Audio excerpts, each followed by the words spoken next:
Hi everybody, CJ here. Wanted to give everybody a quick heads up. We are playing Die the RPG. There are some really heavy subject matters in this. Some of them are addressed at the beginning of the uh, session. Some of them are not. Do want to point out that there are some very broad uh, issues of suicidal ideation, suicidal methodology, homicide, things like that. Maybe not necessarily in the one that you're watching, but any of the other ones that we're recording. I'm just recording one intro. But yeah, if you have any issues with those, please tune back in later. If not, we love you all. Be good to one another and get on to the show.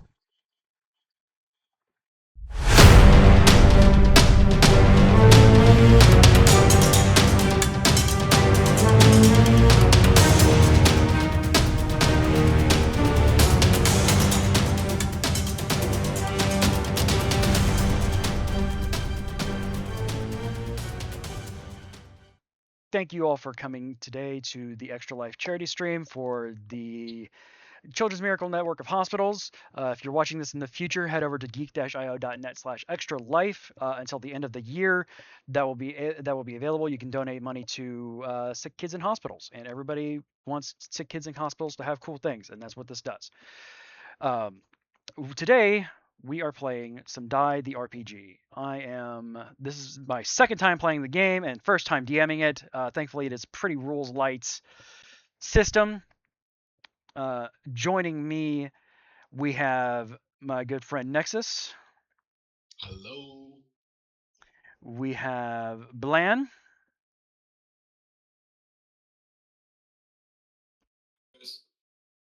who's still fighting with the finicky microphone. Remembering to unmute. We have David. Hi, David. Yo. We have Deva. Hi, Deva. Yee. And then we have Aaron. Hi, Aaron. Hello. So that is our team today. We are playing the module of Die the RPG called I Go Infinite. It is a ttrpg based module. It is very TCG. yes, ttrpg TCG based thing. I have a little deck here of 20 cards from the One Piece card game, which I think can do some interesting story points with it, depending on what is drawn and what is pulled. So a little bit of overview on this. Die the RPG is a D6 dice pool based system. You roll the amount of dice in your the base of it is you roll the amount of dice that is in your stat, and 4 or higher hits, if I remember correctly, 4, 5, 6 hits. Yeah, 4, 5, and 6 are all hits. Okay. And if you have, succeed. there you go. Then if you have more stuff like benefit you, like if you're trying to lift a weight and you have a pulley, then you add an additional die to that. Or if it's like if you're trying to run in sand, then you would take away a die from that. There's cool class abilities that are all based around a specific die of the character itself. We'll get to that as we kind of get into the game, into the actual like character economy and stuff like that. Before I get into the stuff about the module and the characters and everything like that, do we have any questions, comments, concerns before moving on? So, am I the only one who just remembered to change my dice? Nope, I remembered. Because I've forgotten I'm Yeah, doing clearly that. I didn't. That's a good point. I did mine earlier. You all suck. I always forget to change my dice because I don't particularly care. Yeah, but I'll give you punishments for having cheese dice, and I can do that because I have just an ability called cheat. What? Yeah, I'm aware. the only reason I change my dice ever is because Nexus is like bad. Change it, or I'll stab you to death. That is true. Stab you to death? That would get too much blood on me. I'm a black man in America. It's not worth the risk. Jeez. Aaron, that is going to the gears icon and then manage settings and then dice so nice. Ah, yes. I've done this before at least once. Many stars, many moons ago, when the stars were still young. All right, so a little bit about this. It's again, the module is called I Go Infinite. Um, everybody here were big name players in the Mugen Clash tournament circuit. You had successes and dramas playing a trading card game professionally, and now you're older, busier, and broke. You're gathered at the ex-judge's house, I'm the ex-judge, to sell the sealed box of first edition cards that they have stashed. But do you really deserve the cash? There is a content warning on each die module. This one in particular is gatekeeping and antagonistic competition. So not too bad on this one. Okay, this one might be hard for you, David. You've never had to deal with either of those things.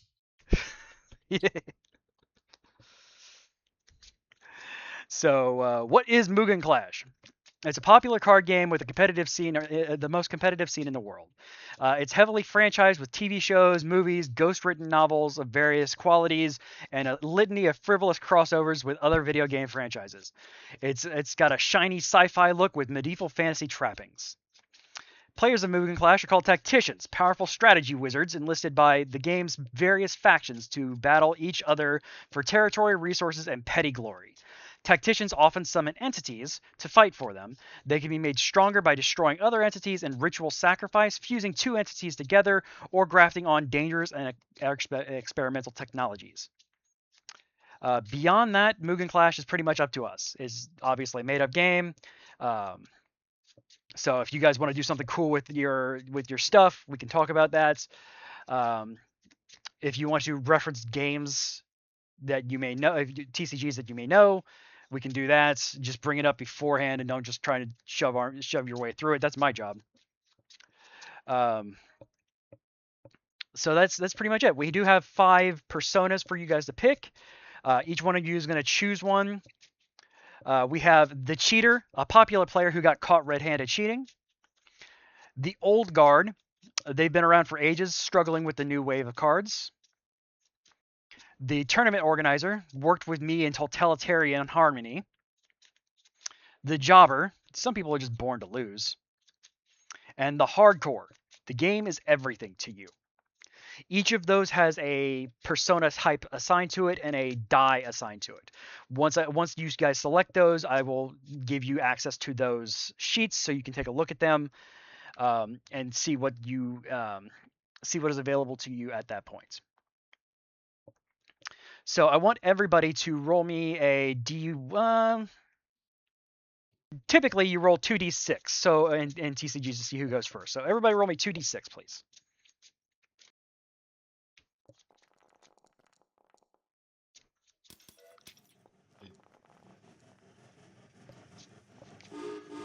Wow, that's Why been did I a just back have- game. I got time. Why? Who Why? dared steal my Tommy boy? Why is there Thomas?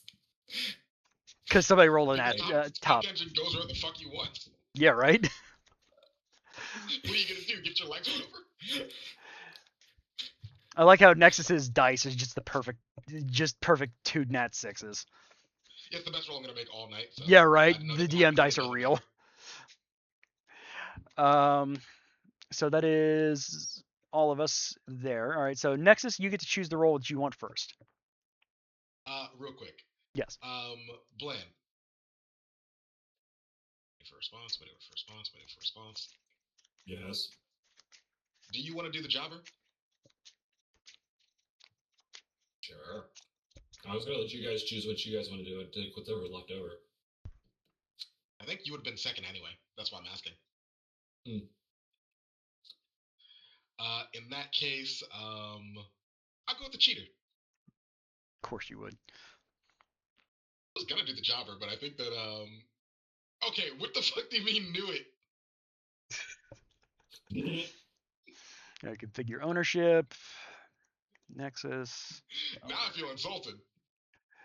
All right. So next up we have with an 8, we do have Bland. As someone whose dice is cursed, I will go with Jobber. Fair enough. Owner given. Next up with a 7, we have Aaron. So which ones are left? Yeah, Old guard, tournament organizer, hardcore. Yep, tournament is on a hardcore and old guard. I'll do the tournament one. Tournament organizer, the Yeah, dictator. tournament organizer. Father and son working together in totalitarian harmony. That's Seems a about first. right. Yeah, I usually Also, do try wait, and. right. See, he wasn't shocked either. What the fuck's up with you guys? What about me makes you think that I just wanted to do the cheater? It was my second choice. David, you are up next. Oh, we're just gonna ignore that? Yep, moving on. Okay. I guess I will be the hardcore because that kind of makes sense. Okay. And then finally, we got Deva. You got the ex-judge and old guard left. I would say there's only one left. So No, there's two: old guard and ex-judge. No, I'm the ex-judge. Yeah, sorry. Yeah, it's me. Yeah. I'm a dumbass. say, So you're yeah, the old guard. ex-judge. Also, not will take surprising. you. I got like 5 hours of sleep last night, and I normally get more than that. So Hey, I got none. So that's fair. Deva She had a good owner run this give. All right, so back to my sheet. All right, so I'm going to ask you all a series of questions. This is what is referred to as the magic circle, kind of getting to know each other, kind of getting to know your character. You answer them. You make up the answers for these. There's no right or wrong answer for these. This kind of gives you also connections to other players as well. So, to my cheater. Alright. You got caught cheating at a major tournament with another persona involved in the mess. What did you do? I really hated the hardcore. Like, every single time we played together, he would just constantly talk shit. And so one day, I just, I think I took one of his best cards and added it to my deck. Even though I knew it wouldn't have fit, just to spite him. Oh, damn. Did you always make a habit of cheating in this, or was this your first time? I think it was my first time. Okay.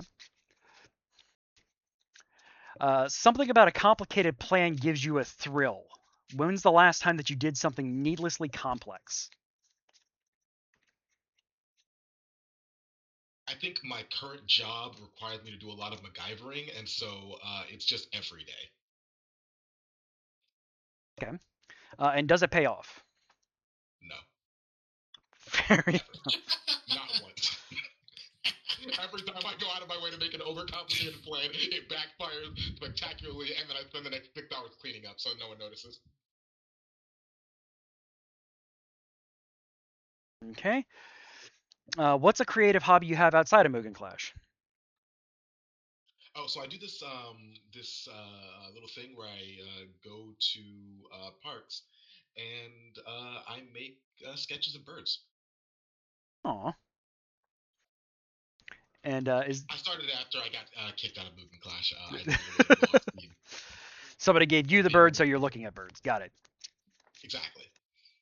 And what makes that more fulfilling than other hobbies or commitments? No one says shit.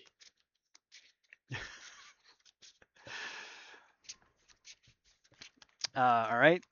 What's one thing about your physicality or personality that you're insecure about and would rather change? I think when I was younger, I got into. I had like the kind of parents that like forced me to take like piano lessons or something, and so I still have like pianist fingers, but I was absolute dog shit at it. And so just all of my hobbies involve like manual dexterity, and it's the kind of thing that I can't really avoid.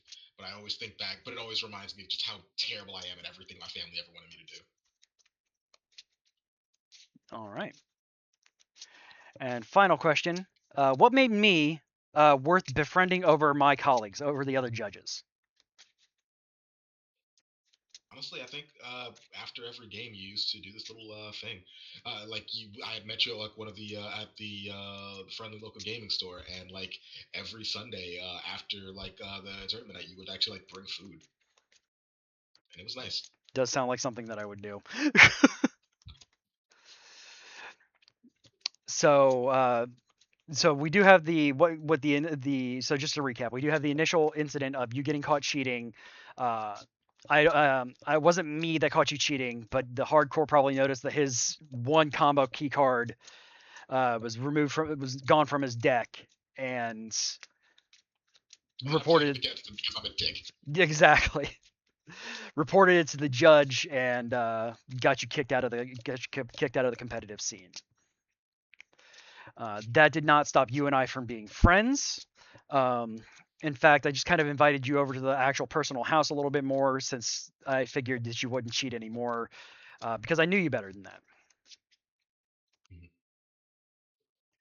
All right, our old guard. All right. What is it about new players that you just can't stand?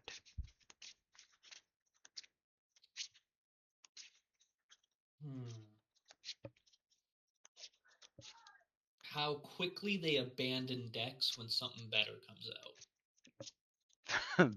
Fucking valid. Yo, I think I heard like just phantom nods from across the desk, from across the board. Hey, this is unkind. When the cheater scandal came out, did you come to their aid or leave them alone? I think I came to the cheater's aid. Awesome. You understand that implies that we just all recognize that the hardcore is just a bigger asshole than I was. I straight up rolled him. Oh yeah, no. He's exactly the type of player I fucking hate. Always keeping up with the meta, even though that means abandoning decks that you've spent time and effort and blood, sweat, and tears in. Exactly. Double that remark. Exactly. All right. So next question we have: there are 2 related cards in Mugen Clash that you just adore. What are those cards, and what is the relationship? All right. How meta do I want to get? I mean, if you wanted to just like pull out some, if you had some like TCG cards there and just pull out a couple cards or a combo that you know out of the top of your head that you liked playing, I don't have an issue with that being in the that being canon. Need to go find the Yu-Gi-Oh cards. I must say, I'm about to bring out the classic of Time Wizard and Baby Dragon. Yes, Time Wizard. Let's go. Can we put a Polyraptor combo in? That's the best part about Mugen Clash. It's like 6 different CCGs mixed into one, and none of them make sense together. I'm gonna pull out Time Wizard Baby Dragon as the 2 cards I adore. Awesome. Okay. That's gotta be so long out of the meta, though. Oh, it was never in the meta in the first place. That's a shitty combination, but it's great to see. Like it's. Yeah. I think that's also the point of like I feel that it's part of the question of like a lot of the times when it's like, hey, what are the things you adore? There are plenty of things that are in my current Magic decks that are not good to be in those decks. But I just like them. I just think they're neat. I still play Slivers like I don't even have the good Sliver deck, but I still play Slivers. I don't have the good commander for Slivers, but I still fucking play Slivers because that's what I started playing with. Like, You're a terrible individual. You still don't have the first Sliver? I have it coming actually. Oh, finally. Yes. Not a single. Yeah. I still don't have the Queen. Sorry, I'm saying that you broke, not calling you broke. I understand that could have been taken wrong. Next question. When the chips are down, who or what do you always go back for help or inspiration? The first deck I ever made. Nice. And other than I'm guessing that would be the Time Dragon Time Wizard Baby Dragon deck. Yeah, it's just Joey's deck. Just like his deck verbatim. Joey's deck is ass. I know. It's so bad. It's so bad. Like, Oh my let's not god. forget, like the Yu-Gi-Oh anime, all the decks are bad, but like Joey's deck is like an extra special level of shitty. Yeah, until he starts getting like actual like the Red Eyes Black Dragon stuff. Like once that stuff started coming into game, like and he actually improved his deck with those, and actually, hey, it's somewhat competitive. Yeah, but like a third of his deck relied on random chance that he had no way to manipulate. Oh yeah, yeah, he Also, doesn't have any special all of powers. the stuff that makes the Red Eyes Black Dragon archetype good came from GX anyway. Yeah. It's when Not inaccurate. like It was a big it's move. It was a just- big buff for dragons. he has nothing that actually supports the Red Eyes Black Dragon archetype other than the card Red Eyes Black Dragon, which by the way is a dog shit card. Yeah, it's just shitty. Yeah, it's just 20. Like it's still. I mean, it's two tributes for worst summon skull because there was fucking Yes. fiend support in the first few sets. Like, Also, the first two sets gat on dragon types anyway. yeah, exactly. You unless you were called Blue Eyes White Dragon. Like, Absolutely true. Sorry, continue. So next question: in a community filled with people who annoy you to various degrees, what makes me one of the good ones?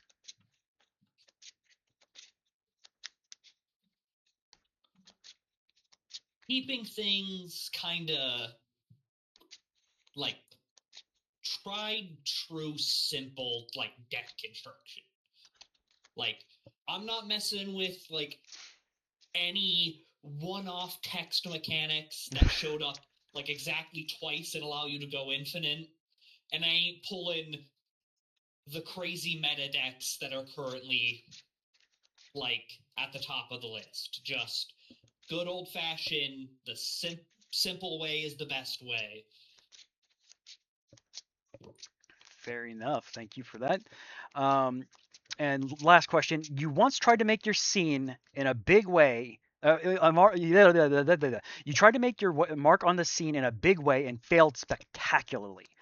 What do current fans know you as now? Nothing.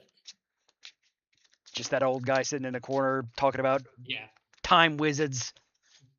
Talking about Time Wizard Baby Dragon. Yep. I'm feeling kind of attacked in this, by the way. I just like last night at the Avatar pre-release, fucking talking about banding with another one of the old guys in the corner, like just talking about the worst stuff that Wizards has ever put out, and like we got on a 20-minute conversation about banding while both of us beat the shit out of our opponents.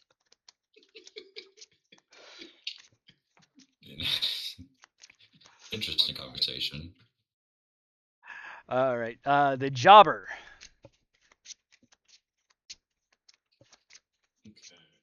You show up to every tournament, but always end up near last. What keeps you coming back? The free promo card. Respect. Valid. Fucking valid. Valid. Yeah. You still think about the day that the old guard first showed you Mugen Clash. What was so special about it?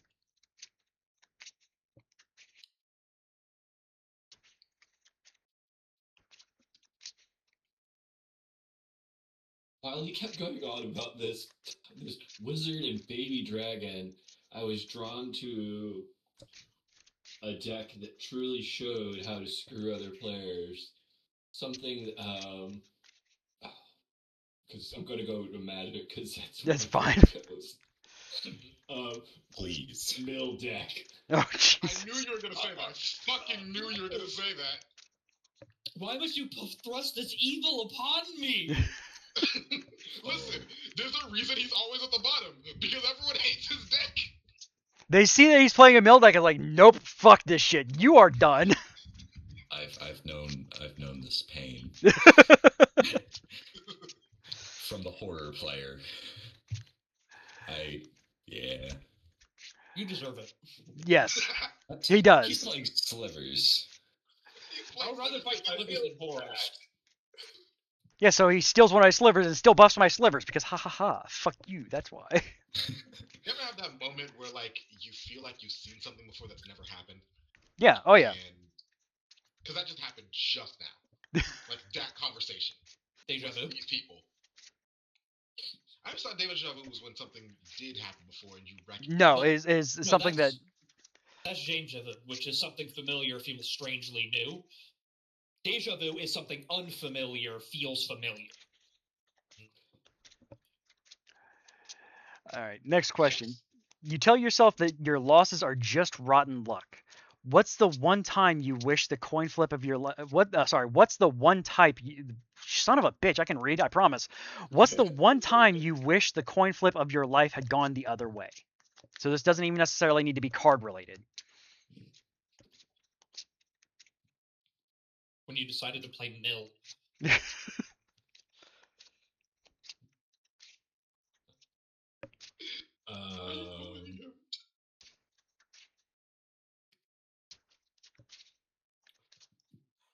When you sold a Prime Collector Edition card way too early.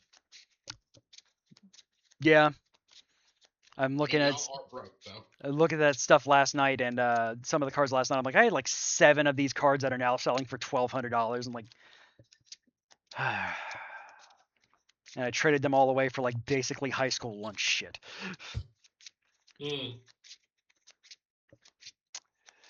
I feel you. I look at one card from last year that way right now. It was All right. Land of War Elves. Oh jeez. Oh, nice collector's Land of War Elves. Too early on that one. You are constantly no thoughts, head empty. You love nothing more than a good game. You love nothing more than to play a game and blank.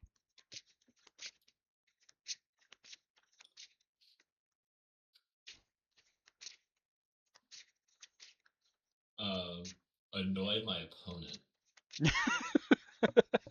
Fair.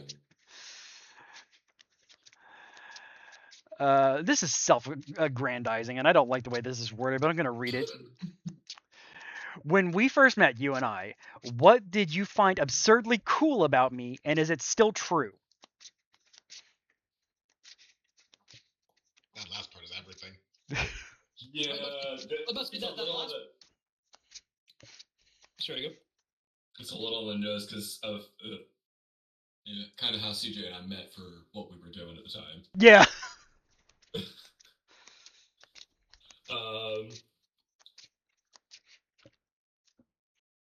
Your ability to create a grandiose adventure, yet still manage to show how cursed someone's dice can be.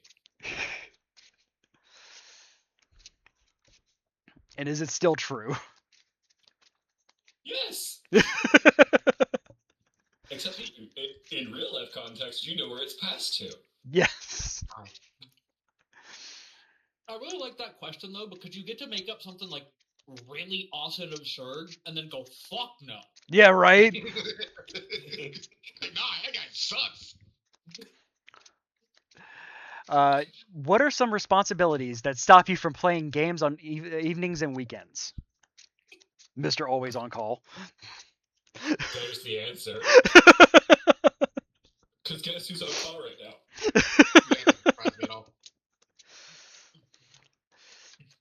Always standing with the bat phone right next to you and constantly hovering over your teams like, Jesus Christ, I hope nobody messages me in the next like 4 or 5 hours. And it never happens. All right, tournament organizer. Okay. Why do you prefer to organize games rather than play them? So I don't have to go against the middle decks. All right. Mugen Clash is fun to play, but you really don't care about the setting of it. What's the most eye-rolling thing about the lore? Oh no. Do we do Yu-Gi-Oh or Magic lore? You can combine both of them. Just say the waifus. Yeah. That's fair. That is a good answer. Too many big titty elf girls that are just kind of annoying. because everybody To plays me, I this, don't and understand. those cards are more expensive because of waifu tax. That's fair. Yeah. That is probably the most annoying thing. What stresses you out most when working on game events? If enough people will show up.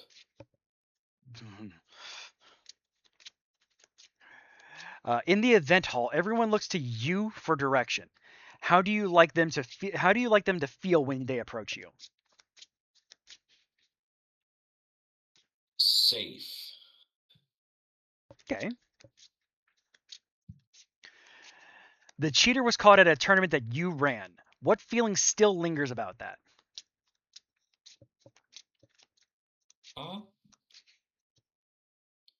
Slight regret that I let it happen and didn't catch it. Well, didn't catch it to begin with. All right. And what happened in the first tournament that you and I worked alongside each other?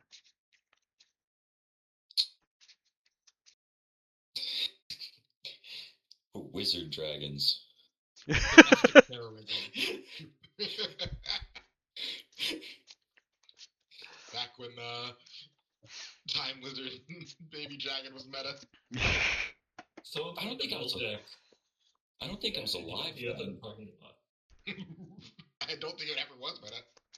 No, like when that was still like a thing people were playing in Yu-Gi-Oh. Base Yu-Gi-Oh, you would have been alive during that. It would have been very early in your life, but like 2001.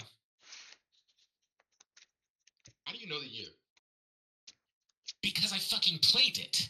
Why would you play it? I played. So do you mean I played a lot of card games. that particular? I've played Yu-Gi-Oh. I've played a lot of card games. I know a lot about card games. Sorry. I just wondered. Did you play that particular pairs? No, because it's dog shit. Also, Time Wizard didn't come out in the core set. Time Wizard didn't come out until the third set. Yeah, Time Wizard was also a basic dog shit card. So like Baby Dragon was also a dog shit card. Thousand Year Dragon was also a dog shit card. Polymerization was a dog shit card. Like, all of these things fucking sucked. The things that you could do in core set Yu-Gi-Oh were fucking unbelievable, and anybody who chose to do that was wrong. That's just how it goes. Things I hardly understand these references because the only deck I've played is an Exodia deck that my friend let me play. I mean, Exodia Gameful Joys and like Backup Soldier, like there were a lot of fucking unbelievable horseshit things that you could do, especially once Crystal I was about to say Exodia was pretty shit. Like, yeah, there was also a point in time when the game came out where they didn't have the restrictions in place, where people actually had 3 copies of each of the pieces in their deck, and just shit tons of ways to draw. Like the entire thing was just drawing and getting like a little bit later, past the restrictions, Mystic Tomato and shit like that to just get them into your hand. I don't think he had all those cards. I don't remember the deck. I just remember it. out of 3 to draw 3 additional cards from my deck. It only draws 2. It's 2. Damn it. Okay, I'm glad that I wasn't the only one whose thought was immediately just it only draws 2. It's a charity draws 3. And then you discard 2. Which makes it just way better. All right, the hardcore. Yo. At what point did you realize that you were never going to leave this fandom? Day 1. Valid. What frivolous thing do you constantly argue with the tournament organizer about? Where to post pairings. Oh, gosh. Help me out here. I don't get that one. So, when you go to tournaments, you need to figure out who it is that you're playing against. Years and years and years ago, the way that it worked was that you would print out a piece of paper, generally speaking, multiple pieces of paper. You would post them up somewhere, and then every single person in the venue would go to that one spot to find their name, find the table that they're supposed to sit at, and find the name of their opponent. The problem with posting pairings in that way is that if you have, let's just say, hypothetically, 60 people, you have 60 people who are all trying to see one piece of paper. I don't know if you understand how physics works, but 60 human beings cannot operate within this same 4x4 square. Yeah, especially in a local game store, like that shit's real tight all the time. Yes. So I have had many arguments about how to post pairing in a way that makes sense, and all of them disagree with me, and they are dumb. That's the real takeaway. Wow. I am correct. Definitely a hardcore player. All But right. the point is that I'm correct, but also you're probably correct as well. Now it's just on big TVs or on an app, like Correct. or both. The app was a good choice, although funny story. A friend of mine actually programmed that as a mechanism well before there was any app. It would basically troll through, use OCI, and then text you your table and your opponent's name. Mm-hmm. And so, essentially, once we discovered that could be a thing, from that point onward, I was just like, listen, we already have the infrastructure and framework. Let's just always do this. And the other tournament organizers who not as often have technological backgrounds were just like, no, that sounds difficult. I was like, no, you're wrong. It's really not. Better. No, you're wrong. All right. You once cosplayed as a Mugen Clash character. What did they look like, and what stupid or stupidly awesome weapon did they have? So it's a yes, this is perfect. This is exceptionally perfect. It is. We all pull out just a deck of cards. No. It is a hybrid cat person wizard with a a combination Kusarigama fighting chain. If you're familiar with what Kusarigama is. And it is stylized to look like a cat's paw. Nice. That feels like a fucking fighting game joke weapon. It a little bit is. There's inspiration from like Teokaka and stuff. I love Teokaka. She's absolutely fucking wild. Yeah, nothing about her makes sense, but it's great. Nah, listen, Blaze Blue is awesome. I'm a huge fan. I'm bad at the game, just like horrendously. Oh yeah, terrible. But also the lore is like so fucking complicated. But like, man, I fucking love it. Listen, it's not complicated. You just need to play the prequel game, which is also a visual novel, and also just play every route, and then you'll kind of understand what happens, but also time travel, so don't think about it. I mean, this is also like weirdly horny at times. Well, not weirdly horny. The guy who does it is like he thinks booby jokes are hilarious, and like honestly, I don't know, I can't blame him. But the point is that it seems like we lost somebody. I think it was just Loki. How about I didn't look? Yeah, it was just Loki. Yeah, Loki had him because he had his Mutants Mastermind game. All right, next question. What did I do to earn to gain your respect back in the day?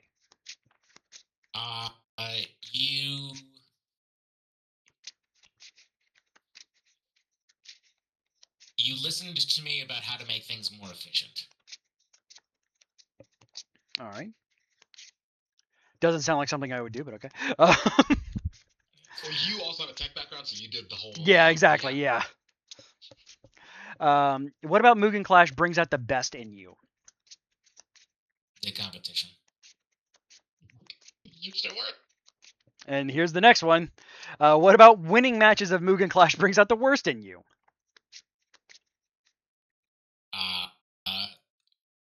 Once the game is over, I am an unbearable piece of shit. But during the game, I am polite. Kind of.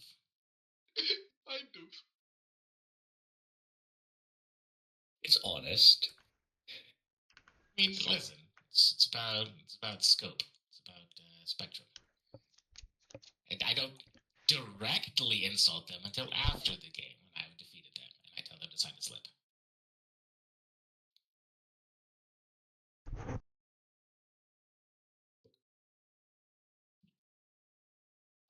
All right. So we're going to go around the table a little bit here again. These are questions for everybody.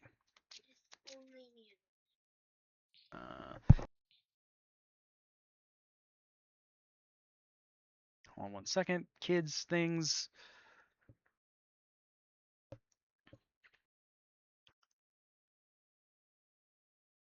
Don't forget to change other people's. But I thought they changed their user configs, Nexus. I don't know what you're... Anyone can. Well, you can or they can. Oh, okay. They probably won't know to. Gotcha. Just helps keeping track who's playing what. Yeah.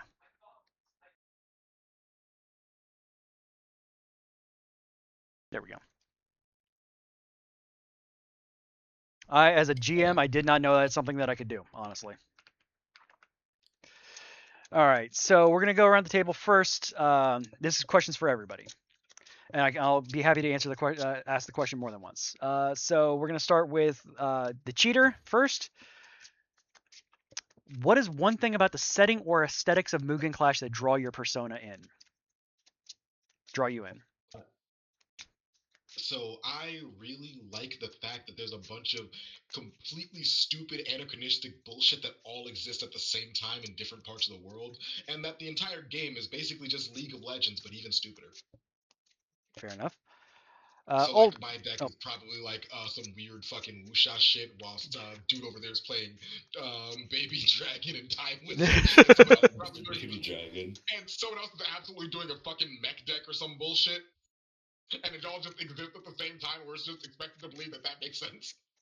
And Penny Parker. Speaking of, I'm gonna. That's a good thing. I'm gonna actually. I know what I'm gonna do, real quick while I'm doing this. Old guard, same question. I like that there is like 18 world encyclopedias worth of lore for this setting, but it's all told through flavor text. So you really only get it on fucking fluff on your cards? Yep. That's the only way to get the lore. All right, Jobber, you're up next.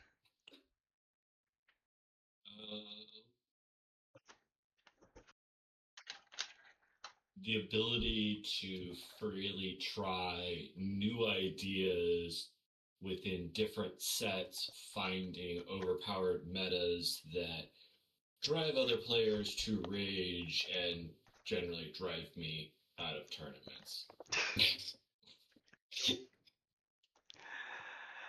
Tournament organizer.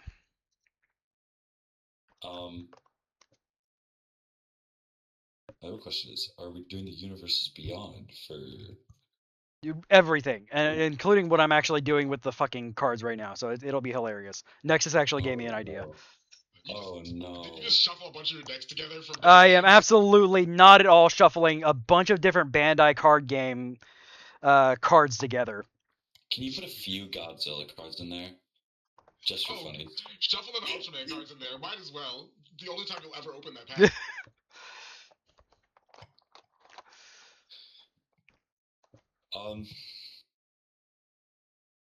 What is there? It's just the absolute chaos. It just leads to some very funny interactions in the world and the setting.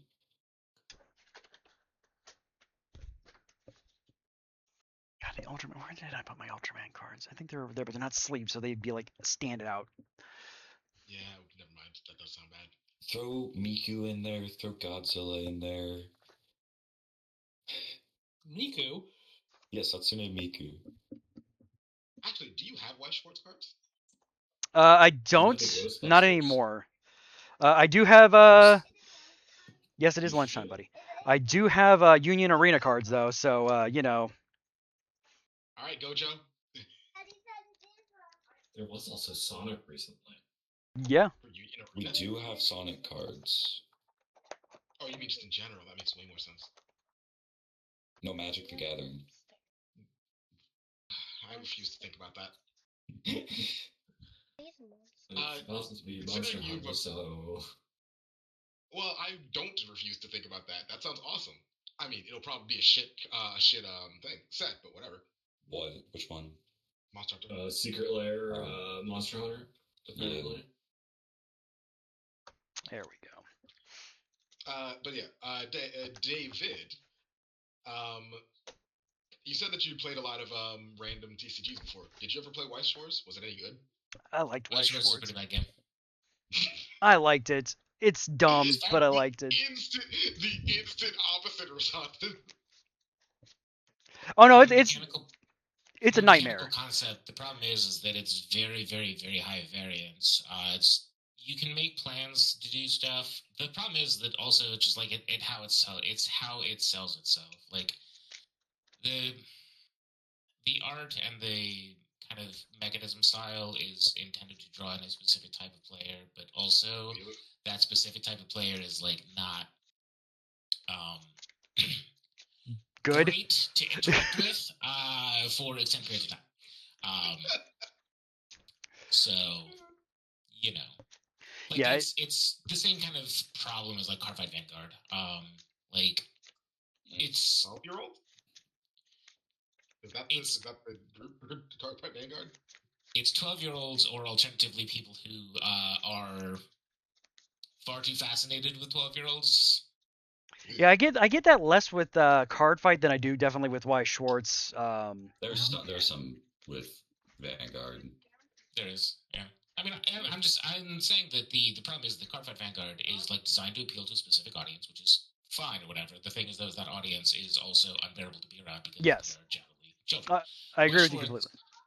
White Schwartz is also has the same problem, but it's like in a different perspective where it's about, I don't know, the cards are so fucking horny. Just like, it's fucking wild. It's not as bad as other games that I've seen. The problem is that White Schwartz is also just like a super fucking frustrating card game because of the nature of how variance works. Also, in any situation in which you have something called the climax zone, just like you yeah, it is a quite a horny game. You cannot take that game seriously. It is not possible. There's no human on the planet that can do that. Climax zone, I'm dead. Yeah, it is a very horny game, and is obviously meant for like the otaku weeaboo milady people because it is just a waifu simulator. Like there are a lot of fedoras, if you know what I mean. You know, when friends with salad. So I don't think we asked the hardcore the question about the aesthetics yet. What do I like most about the aesthetics of movie? Yeah, setting or aesthetics. Yep. I appreciate that they constantly make hilariously overpowered cards that are cat wizards because they know that people like cats and also like wizards. That is very true. All right. Get on Wizard of the Coast. You probably already have, but get on it. They already have. Oh yeah, there's lots of cat wizards. Oh yeah. There's also a lot of otter wizards lately. Yeah. And I'm not arguing about otter wizards because otter wizards are great. All right. So we're gonna stick with the hardcore in this next question. What's the one thing about the game's mechanics or strategies that you like to use when playing? I like that by engaging in the most complicated and complex series of interactions and niche rules, oddities, I can prove how much cleverer I am than everyone else in the room. Awesome. Tournament organizer. Same question. All right. Repeat the question. What's the one thing about the game's mechanics or strategies that you like to use when playing, if you do play at all? In the little bit that I play, I enjoy using the more simple interactions where I keep to my own board, basically. Okay. Jobber. Oh, sorry. I thought you were done. I enjoy the classical turn card sideways win game. Valid. Jobber, same question. Can you ask the question aloud again, please? No problem. What's the one thing about the game's mechanics or strategies that you like to use when playing? I know the answer to this one, but Friends with Silence, CJ. Death and taxes. Jesus Christ. Context. There's a deck that exists in Magic where the concept is that you essentially create small, meaningful blockages to your opponent's developing strategy, and in so doing, you also happen to like plink away at them because they're all very small creatures. But the intent of the deck is to make it so that your opponent is not able to fully participate in a game of Magic, and the reason why it's called Death and Taxes, despite the fact that the game despite the fact that the deck originally included the card land tax for literal zero reason other than the name, because he was fucking clever, is the fact that Air quotes. they want to Sarcastic clever? Okay, never mind. sarcastic clever.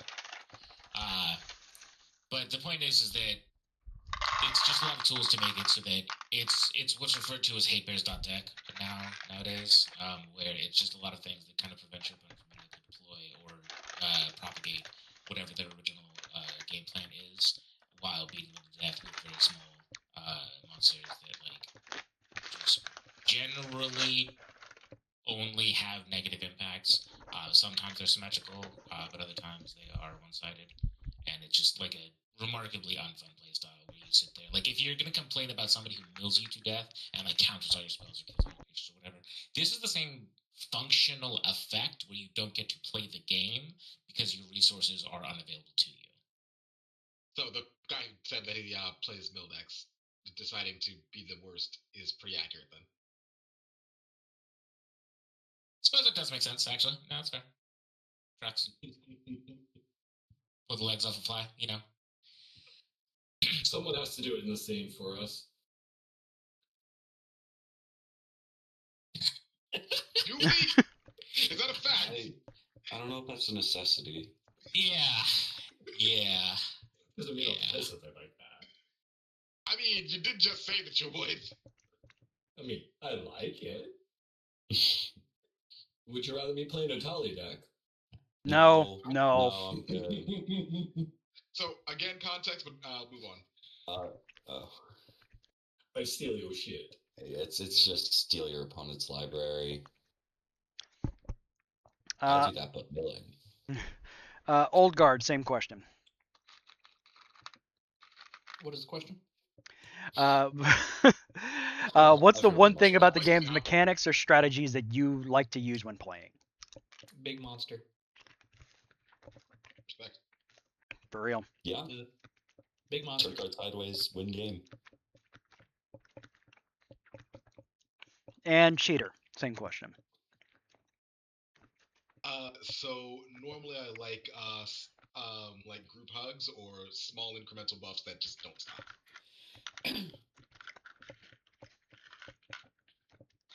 I just like everyone having a good time and being able to do their thing, and then me winning afterwards. The irony Yeah. of the Cheater doing that. Yeah. This one guy's an asshole. When it was revealed, I didn't even argue. I was like, "Yep, I did that. Fuck this guy," and then I left. People had a moment. In fairness, I have met me. So, you're not wrong. Bro, if that's how you left that tournament, I high-fived you on the way out. I gave the card back for what it's worth. And that was probably the last time I played Alpha Clash too. Did you take this did you take this man's card? Fuck, I did. Fuck him. You don't deserve Everyone that. around kind of nods and shrugs, but also that is He's illegal. like, yeah, no, I get it. Turns the card over, attacks, then hands it back over, leaves. Probably didn't even take my deck. That's how fucking mad I was. Everybody's clapping it. Like, everybody just stands up and just starts slow clapping. And Right. The odds that he took my deck afterwards is, now I think about it, really high. If I just left it there. Is more than 100%. All right. We're going to go tournament organizer on this one. Yes. What's the one thing about the game or the people who make it that gets on your nerves? I feel that's just the basic, just the people that are sticking with only the meta and only here to win, not try and have fun in any way. Okay. Old Guard, same question. They sent the fucking Pinkertons after some dude. Am I? Reference to an old wizards. Oh, it was last year. Yeah. I mean, old is relative. I suppose it is. Like Like that's it. They sent the fucking Pinkertons after some dude. That like what the fuck? I didn't even know the Pinkertons still existed. For real. These motherfuckers are. Last time I heard they were the Red Dead Redemption. Now look out the window. What the fuck? Exactly. I am very confused. I learned about them in like in the 8th grade and Red Dead Redemption 2, and to hear they're still around. Basically, bounty hunters. Oh. Modern day bounty hunters. Okay. Sorry, he kept saying he was confused, and I realized that none of us got around to actually telling him. Sorry, the Pinkerton, the modern day bounty hunters, they used to be union busters. They're just kind of bad people. Companies would literally hire them to go beat up workers that were trying to unionize. Okay. Cheater, same question. I haven't played the game in a long time, but I gotta be honest. Why is it every time I look back at this thing, there's like a tie-in with some anime 90s cartoon bullshit? What was... I loved the old world. Now, is Spider-Man in it now? Did I miss the Marvel set? God of War's here? God of War's here? Was that always supposed to be there? Like, oh, well, damn, there goes my fucking dinosaurs, my dinosaur people. All right, Jobber, same question.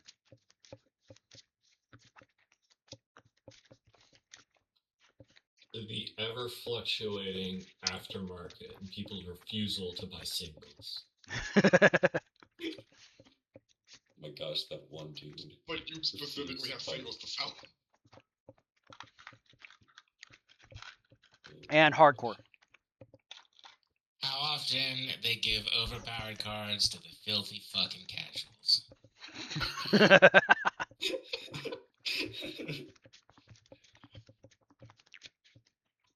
And last question is, why do you need a large amount of cash and soon? We'll start with Old Guard. Mortgage. Valid. Cheater. Currently in the kitchen, you probably can't hear. Correct. I will come back to you. Jobber. Currently trying to get enough money together to buy a set of collector's boxes for the newest set. All right. Gambling addiction. Hardcore. I had to take a break for life stuff, and now I need to rebuy everything so that I have the current deck. Tournament organizer. Just always looking to make some money. Always need it. Valid. And Cheater, if you're back.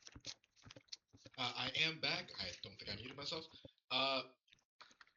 Family medical emergency. Okay.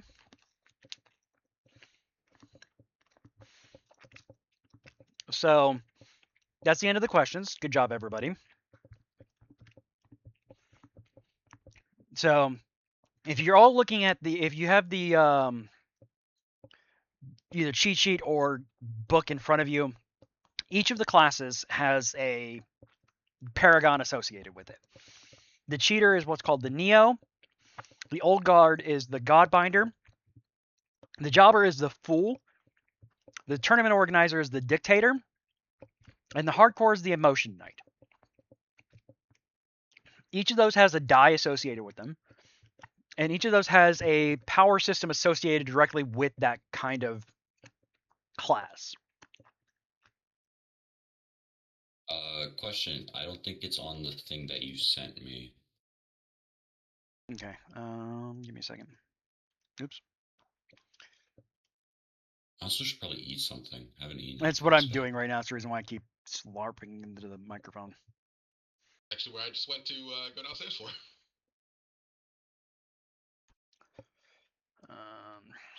So there's that. It's coming over to you right now, Aaron. Yes. Access gave it to me. Oh, okay. Well, good for everyone, but I pinged you specifically. I Yeah. posted the cheat sheet PDF in One Shotatorium, guys. All the same information is on your Foundry sheet, but there's a little bit more unique stuff there because I was not stressed for time. All right. So is it not getting?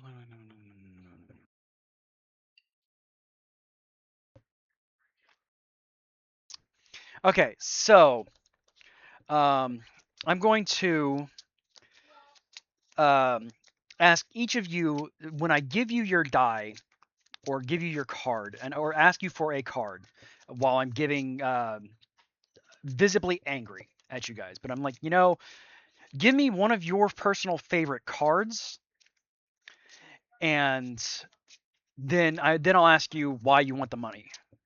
So we're gonna start with the cheater. What kind of card do you give me? And from it can be a physical card like a Magic the Gathering card or something like that I can actually put into the deck itself. Like I said before, I rooted around and grabbed one of my TCG decks. So I have a deck of a game called Alpha Clash in front of me. Okay. And I gave you Alpha Clash essentially has is a game that's basically like extra commander with extra steps. Oh, there's my bill. Thank Okay. you. So I gave you the commander that I'm most familiar with, which is a guy called Sao Ling, the Swift Warrior. Very wuxia style deck. And I handed that over. Okay.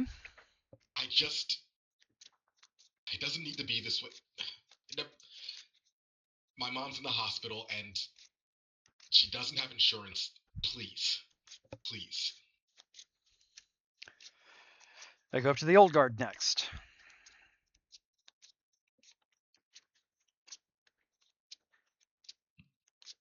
What kind of card do you give me? And then I ask in character why you need the money.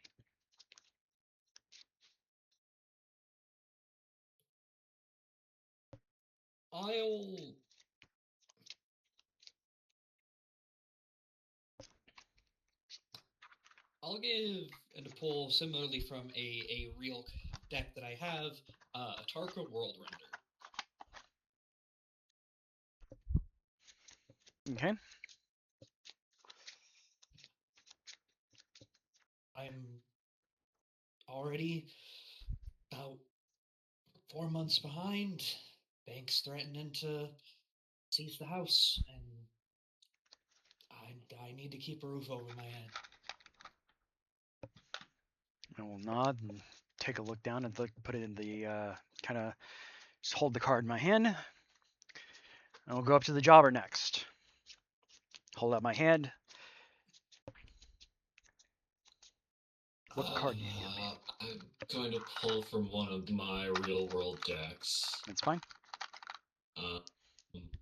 No, here's the Started a choice. trend.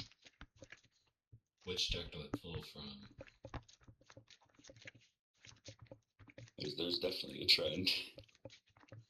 I'm going to pull the anime Smothering Tide. We do have that. Sliver deck. Nice. We have that in Miku, I think, Dad. I know it's in Titus. We own that card. Okay. T.O., you next.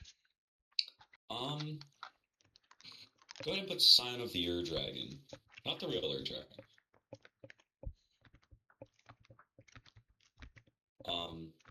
The reason I want to win, trying to get a new house, I suppose. I didn't ask the full in character what is or the jobber in character either. My bad. What was your card again, Deva? I'm posting them all in the in what's it called? Tarka World Render. Tarka World Render. ATARKA. Google will sort that shit out. Oh, you also gave a commander. Yeah. It's fun fact. It's the first commander deck I had ever made.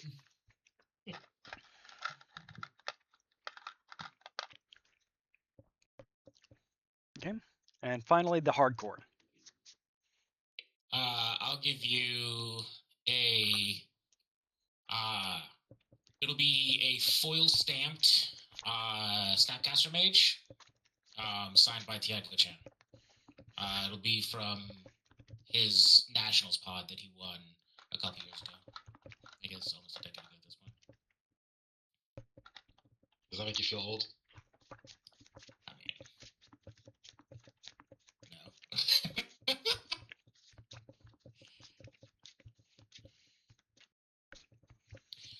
Listen, that card's one of a kind. Probably worth about $250, but nowadays decks are real expensive. You need about $1,700 for me to get back on the train. Once you fall off the train, get back onto it, real hard. Okay. I kind of look up and I start, like, gently, just kind of shuffling the cards together. And with some of mine in there, too. Kind of look at you all. This is a huge favor you're asking of me. And I didn't realize how intense this would actually hit me. Until you guys all apparently ganged up on me and wanted to sell something that I thought was all precious to all of us. You guys got me this box as a birthday present, and I put it in a container, and now you want to sell it. I understand it's worth a lot of money, and you guys can do a lot of good with it, but it's just, even though I don't play the game anymore, it's a reminder of what was the good days. You know, this box, I feel, is something that's brought us all together. And before I give you a yes or a no, I've been playing a little bit of this other game. It's a tabletop game, and I'm willing to teach you guys. It's called Die. Those die that I gave you are an integral part of it. And all I ask is you guys to sit down and play a game with me. And afterwards, I will give you my answer. Is that all right with all of you? Yeah. Yes. Yeah, why not? Fuck it. Let's gamble it all away. I hand you guys character sheets and your dice and you pile of d6s in the middle of the table. I sit down and I flip open a binder and has a lot of information in there. You guys just kind of sit around the table. Memorabilia from past tournaments and events just kind of line the walls of this area. It's my man cave. I move from the back of the room and open this really intricate metal case, like Kaiba ass metal case. And in there is another deck of cards. I take it out. Now that you're all sitting down, I have to tell you, I can't let you sell what brought us together. You want it that badly? I guess you're going to have to win it. And as I say that, I grab a D20 out of the box, and as I grab the D20, the memorabilia in the room begins to spin chaotically. Almost like you're stuck in a tornado or in a hurricane.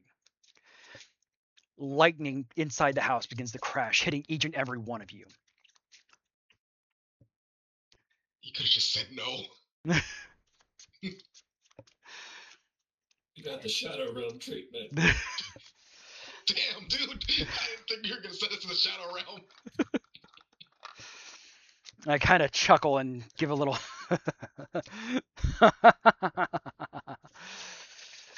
And you guys are telling... That's really paid off! When did you learn to love the lore of this game? Oh, I've always loved it. And soon you'll appreciate it as well. You blink, Ominous.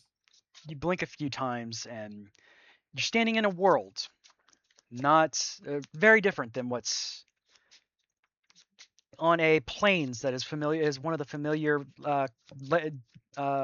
backdrops of many cards that you guys have had during your time. Pull the plane. Is he pull the Why land? is Tom Thompson? I just came up here to grab this. Go back down. High five, kid. You didn't high five your sister for me, or your sibling for me. What the heck, man? Hey, we're going back downstairs. Fair enough. So, I do want you all, since you all do have cards available to you, pick like 10 cards of it, and you guys can manipulate those in the way that you want to into the card game itself. It'll give you benefits if you decide to use the card. If you don't have one, I can just tell you what one is, or a couple of them are. We'll go with 5 and not 10. So you're not able to pull one out every time. Alright, I shuffled and 1, 2, 3, 4, 5. It's gonna take me a bit to get 2 cards. I'm not close by any cards at this. Hey, exact Dad, can you have one of the kids bring me up one deck of your choice then? Okay. Hey, Grayson.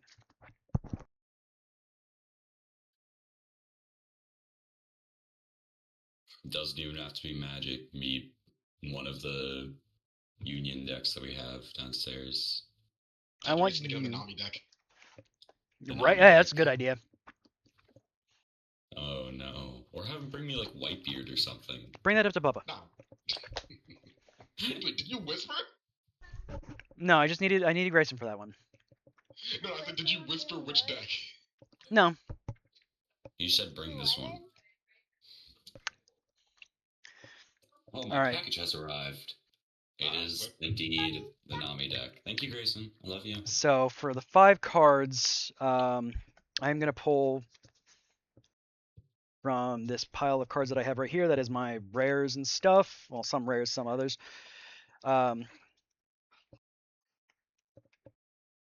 will. All right, which of you asked me for the cards? I don't have cards nearby. Okay, so David. Okay. You can either give me a couple minutes to go and get some. The thing Yeah, is, if you want to go ahead and grab yours, because because it'll be easier for you to.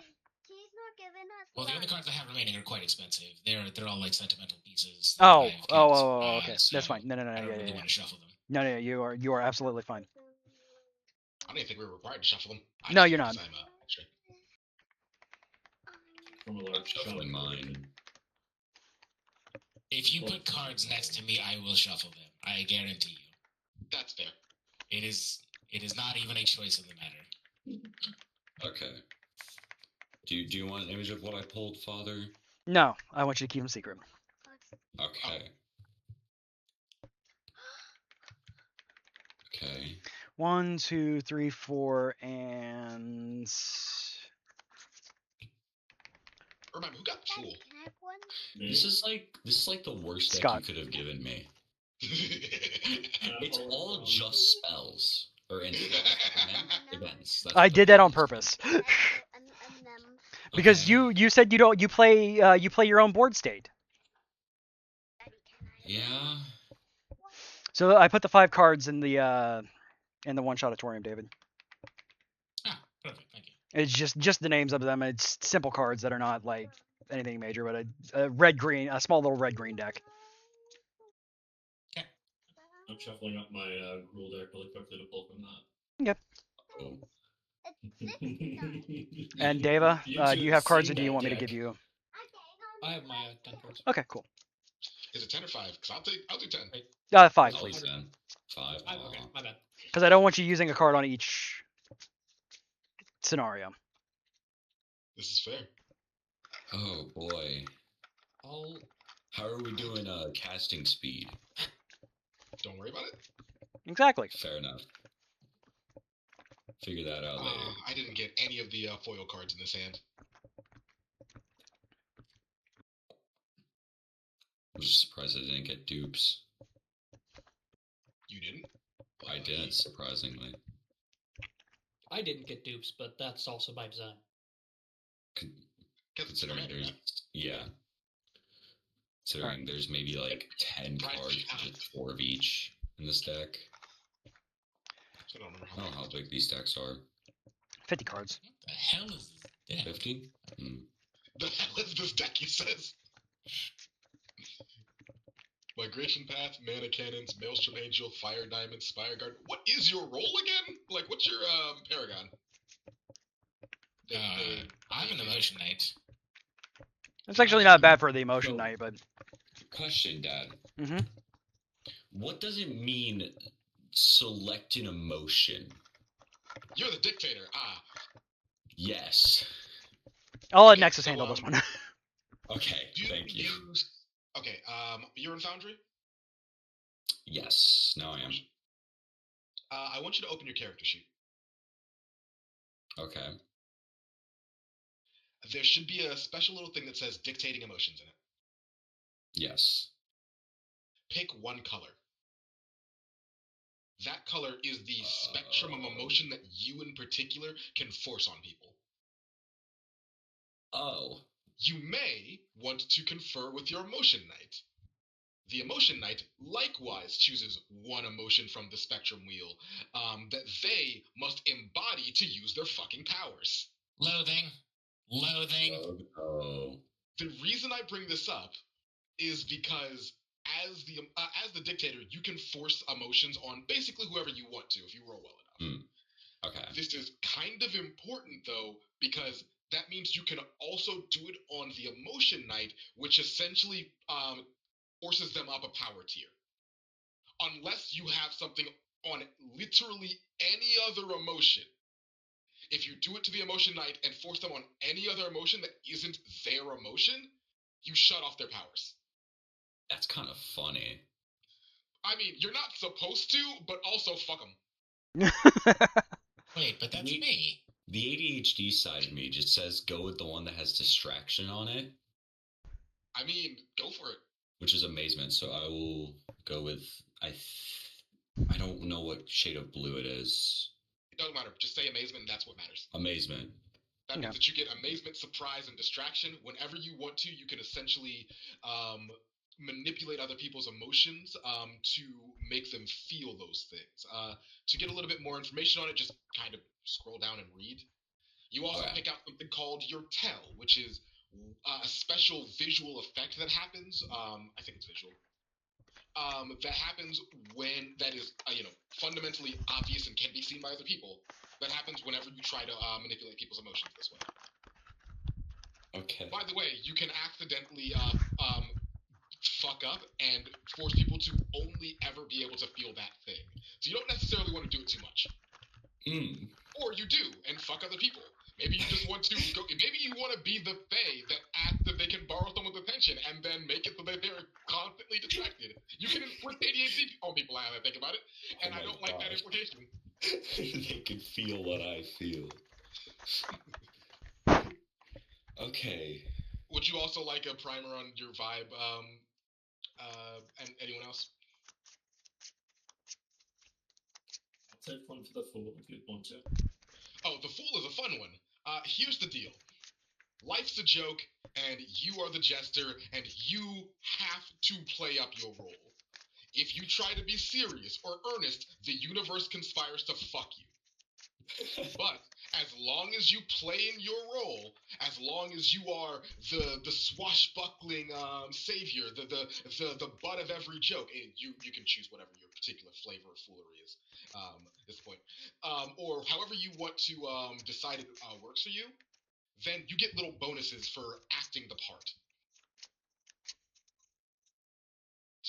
Long story short, don't take anything seriously or else. It's a funny mechanic. Yeah. Read into for you. What's important is reading. I think your trade. You pick one of those, and then you also want to look at flukes.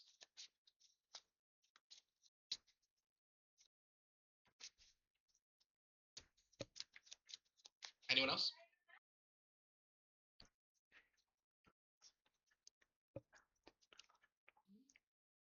Mine. Pretty simple, in my opinion. What did you get, Godbinder? I'm Godbinder, yeah. Yep, you just That's you, fun. you do gods.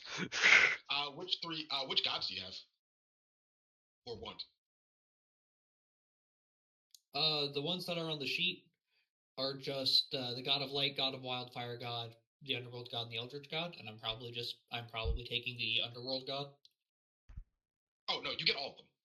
You are in connection with all of those gods at the same time.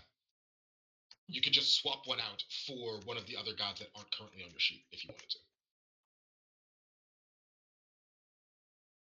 Oh, okay. Like I think, like if you wanted to, you could swap out the God of Light for the Nature God or something. Okay. Yeah, because sorry, when I was reading over this, like, well, when I learned the concepts, and on page 84 of the core rulebook, when it said contract with the god, it just says choose one of the gods from page 87.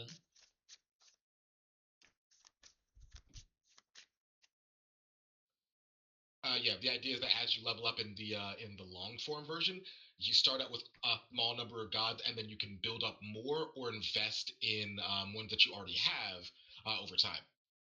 You actually have to start balancing it later, because if you start investing in like one god to the exclusion of others, the others get pissy at you. I see. Fair enough. Yeah, I'm fine with the list that's here.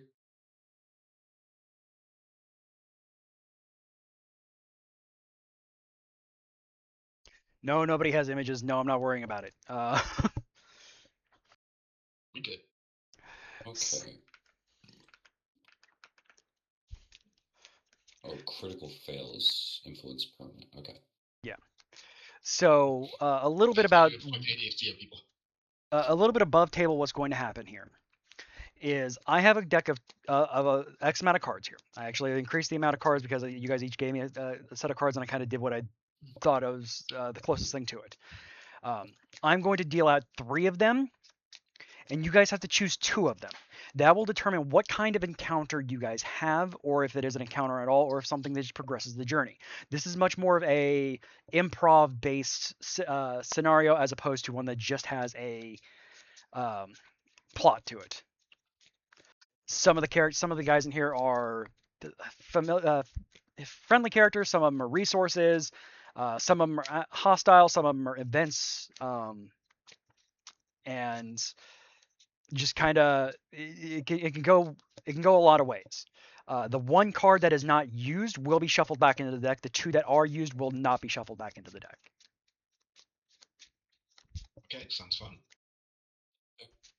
Out of curiosity, where did the cards that we gave you earlier come in? They are in the deck itself. They're in the deck that I'm currently using, or as close to something that I could possibly get.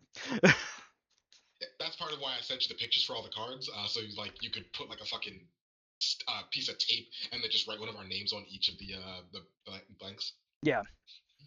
Or some other random bullshit I didn't say out loud, but probably should have.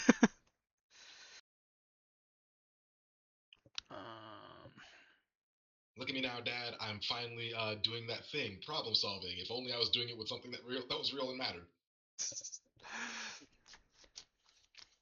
All right, so I'm gonna kind of look at you. I'm gonna be in the battle. Across the plains. I'm going to, in this loud, booming voice, welcome to the world of Die. I hope you don't do exactly that. But let's clash, just for old time's sake.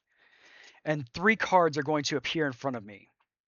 And I'm going to laugh and say, I'm going to let you all pick what happens first. 3 cards are revealed in front of me, just giant ass cards, kind of like what they do in the Yu-Gi-Oh side of things. I was thinking that exactly. I want you all to pick 2 of them.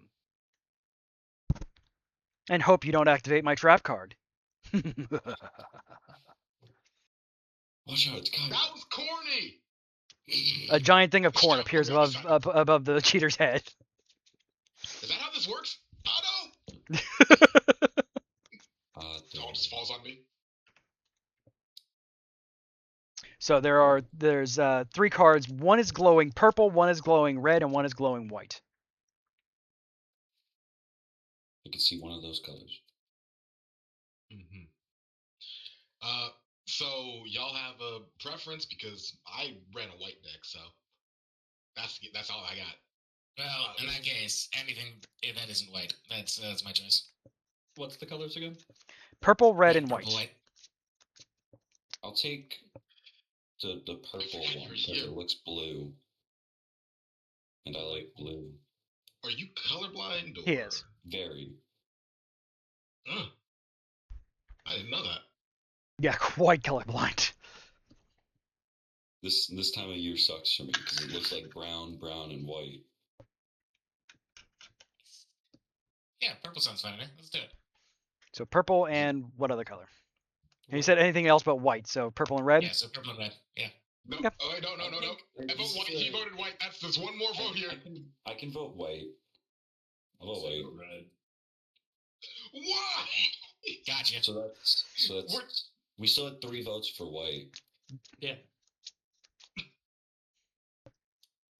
Why did you even? Why would you side with him even? Because I win all the time. This is a clash. You know what? We got 3 votes for white. So suck it. All right, so purple and white. I wave my hand and the red card fizzles up and reappears in the glowing deck in my hands. And the 2 cards flip. One of which is appears to be a group of people who are mostly have a bunch of signs in front of them, a bunch of signs that are chanting, almost in a protest. Above table, it's the Magic the Gathering card, Wartime Protesters. Yep. I don't think your cards like you. He shouts to the other side of the stadium. And the other one is standing on a pile of carrots is a bunny girl, cheering them on. You know, Well, it I looks blame like you all chose the right way. You guys get lucky this time. I snap my fingers, and they are actually staying with you as allies. Okay. Wartime Protest is an avatar card? Yes. Fair enough. You already sleeved them? Yeah, it was on my deck last Yeah. night. So the bunny girl kind of hops up to you guys and offers each of you a carrot. She's offering up herself? What? Some people would really want that. Yeah, that is. Okay. Sure. Thank you. It helps the eyesight and helps the eyesight, and I have a feeling you're gonna need the strength coming up soon. Alright, that's not ominous at all. You know what? Just for funsies, I'd like to just before the tryhard gets his carrot, I'd like to just take it from him. All right. Are you I side contesting with you this? on most things, but I don't know if choosing the bunny girl was the right card. Well, he did say it was, and he was always He was always fair, even if he was sometimes an ass. I hope he could hear it. Yeah. So you're keeping this. So are you resisting him taking the carrot from the bunny girl, from you? Hardcore. No, I'll just loathe him even more. There you go. Thanks for the Just carrot. being a hater. Correct. If anything, I'm very good at it. Does everybody else take the carrot from her? Yes. Yeah, I take it. I wait for the cheater to take a bite, and then I say, "It's a good thing you don't know if those are poisoned." I wasn't eating one at all. I'm just carrying them now. I mean, whatever, it happens. Drumsticks. Fair enough. Those who played Mugen Clash with me do recognize the Bunny Girl as one of the cards from my deck that I ran a lot. Hey, I think this is Carrot. Were they a defender? This card's not even good. Why did you play this? I think it Off-curve. was like a. Doesn't even. Uh, Where's your tempo? I think it was a tempo card. It's been too long. And as long so a hovering passive, as long as you guys don't piss off the protesters, which is and I'm gonna let you know above the table, is basically directly attacking me because they want pacifism at least towards the people. You're gonna get benefits on stuff that does not directly affect me but affects other things around on the other side of the battlefield. Fair enough. You will get an additional die. Each of you will have one basically floating success, or not success, Advantage. extra die in the die pool, as long as it does not directly affect me. If you do, bad things will happen.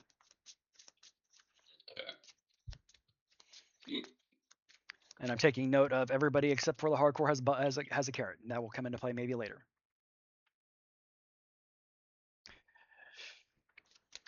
Oh, congratulations. You survived your first round. Let's see if your luck keeps coming out. Next, draw. A white card appears. A dark purple card appears. And a light purple card appears. Do those just look the same to you, or are they both just blue? They look almost similar to me. Like, these sleeves that I have for these two cards are very similar. Wait, are you describing the color sleeves that you have on them? Yes! Let me describe them. There's a brown card and a brown card. And a white card? Maybe. Oh. I thought white this time. So is there Why? like a scheme to this? Is there like Only one way to find out. How much do you think you planned this ahead of time? He didn't.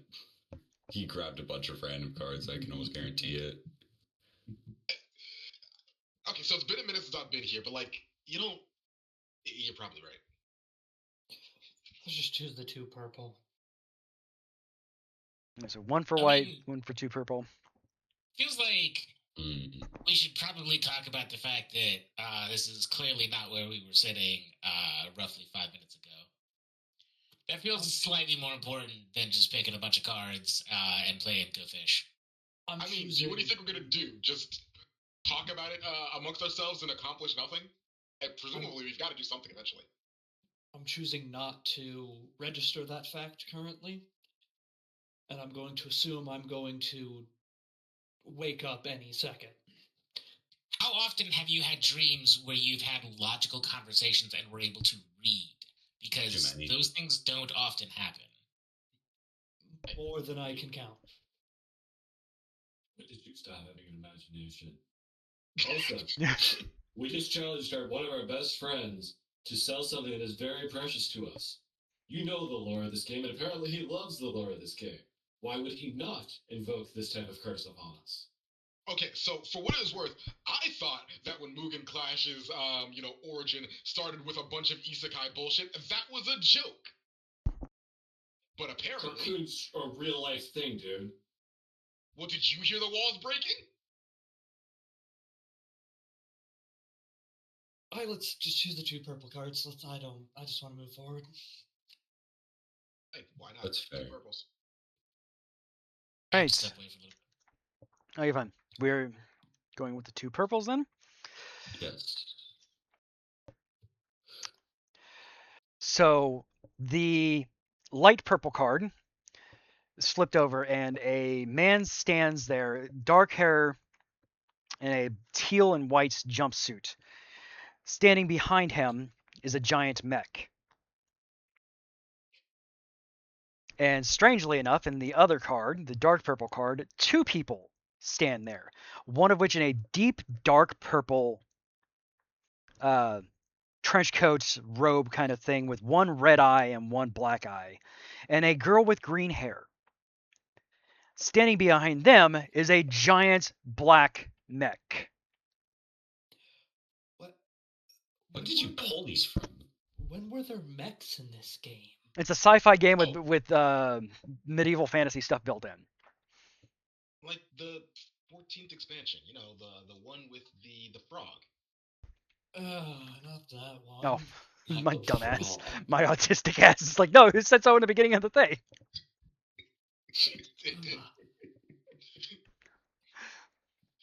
Like, yeah, the frog wasn't that bad. I mean, sure, it was like incredibly terrible, actually. I think, but it did introduce toxin counters, which were also the worst. Now I think about Oh it. no. Not toxic content. Actually, yeah, no. Now I think about it, the only good thing about that set was the mechs. The mechs are pretty cool. No wonder I didn't play it. Yeah, that's the reason you didn't play it for sure.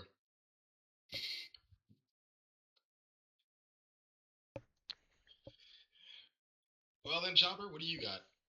You recognize these guys?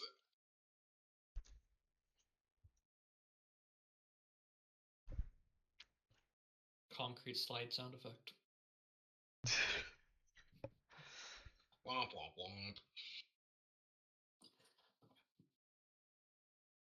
So you guys above table, Holy shit!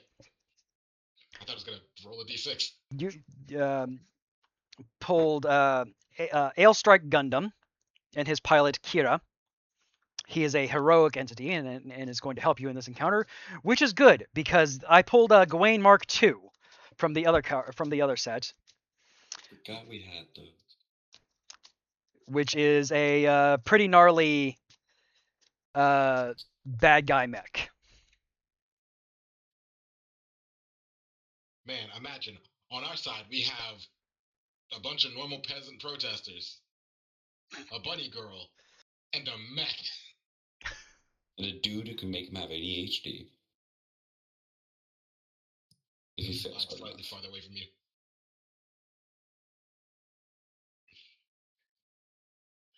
So, like, what are the rules to this? Are we just gonna fight, or Yes, indeed. I don't Looks think like straight hands is gonna looks work. like you guys decided to trigger one of my trap cards. Go, my entities and tacticians! Strike them down! Make them rue the day that they decided it was a good idea to betray our trust. I? We haven't. My mom is dying.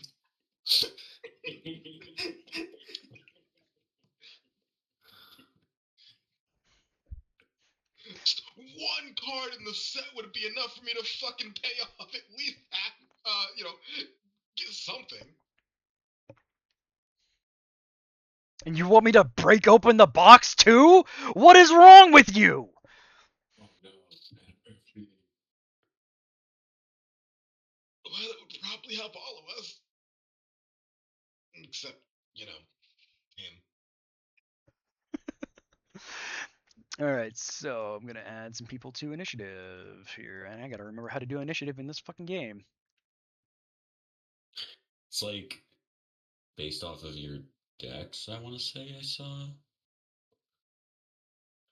I actually don't remember off the top of my head. I think it's one of those popcorn systems, to be honest.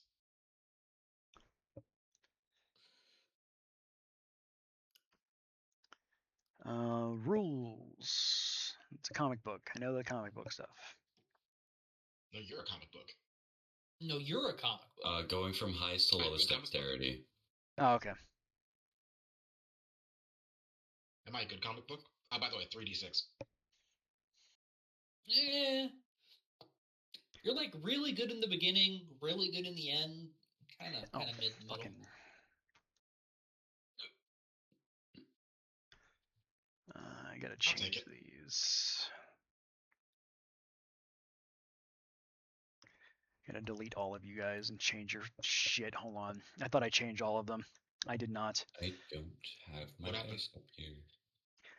The character sheets are the tokens are still saying that they are the like the intern and stuff like that. Got it. I changed Well, the name that's on the fine, sheets, that's- but not the Do you have a module that just auto applies? Because otherwise I forget to do it every time because it's tedious and dumb.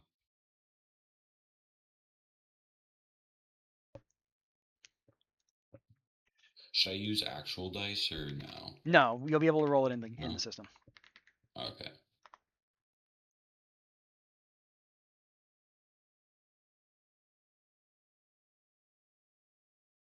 Don't forget to turn the music back on. Oh yeah. Thank you.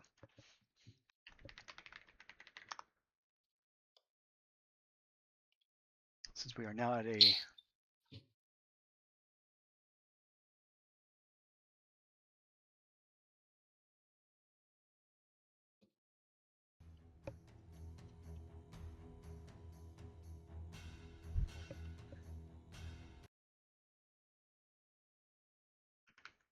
Oh, I put it on from the one in the found and the one in that one instead of doing the oopsie daisy. It's alright, it still works. Just don't think about it, alright? By the way, CJ, do I start with any Faragold? I don't remember what that is. Neo unique resource. It's how I activate my powers. Oh yeah, yeah. I'll just start off with. Is it like 1 and 2 based or? Oh, it's one of those things where you can stack as much as you can stack basically any number. It's just that every time I activate a power, I need to spend one. Oh. Part of the grind of long-term Neos is that they need to constantly be looking for it. And since there's only like 2 ways to get it, and one of them requires hunting down Fallen, it's not great odds to get more. But it's not bad. You want to roll a d6 and see that says how much you start with? Yeah.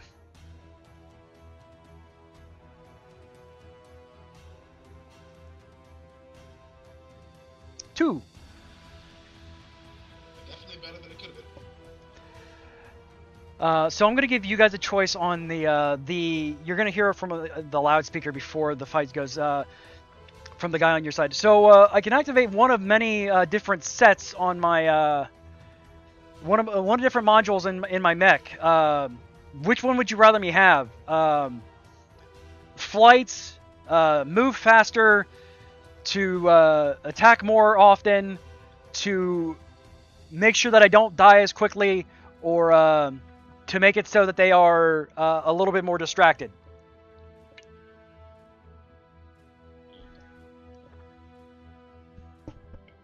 Faster, maybe? Yeah, move faster or make him hit harder is the 2 ones that I would think would be good.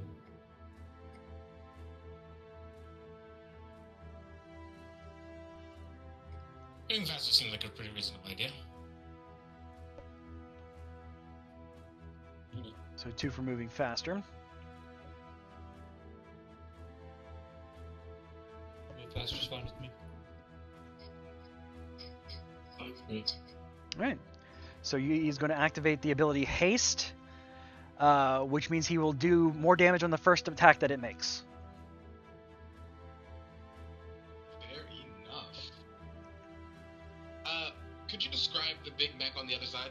So on the enemy mech stands to be about 20 feet tall or so. It is a black, almost samurai-like armor with red shoulder pauldrons that look like there are laser cannons set there. He has 2 giant blades outstretched from his arms, and a couple more on the back. He's flying at about 5 feet off the ground.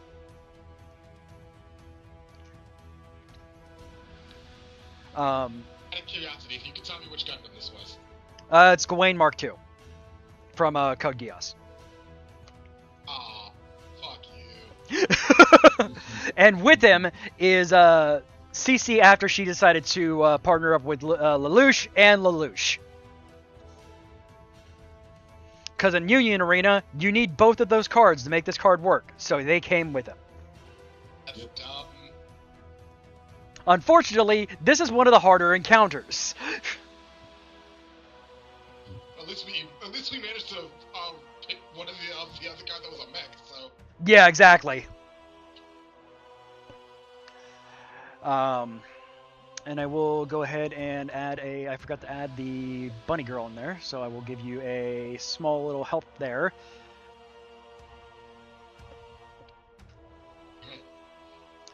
She is not much. She is just, actually, she's a 5 casting cost creature, so she will be a major wild entity. okay. So I will add that one to the combat. All right, so we're gonna go. I'm gonna just roll dice here and then adjust them as we go along. Wrathful Rookie. I can unpause the game too while I'm thinking about it. Oh, cool. The hovering doesn't work. Awesome. Love it. Love to see it. That's a specific module. Hovering over things to know what their names are and whatever. Yeah. That's a module.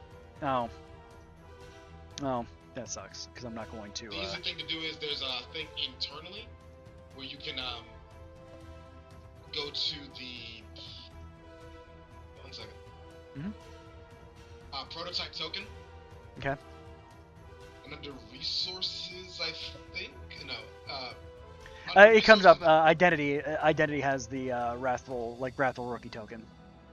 Or the thing that I was just trying to lead you to the thing that makes it so that when you hover over it, it says their name below them. Oh yeah, hover. Yeah. Resource? No, that's not helpful. Maybe it is identity, and I'm just dumb. Oh yeah, display name. Yeah, I always got for it. everyone.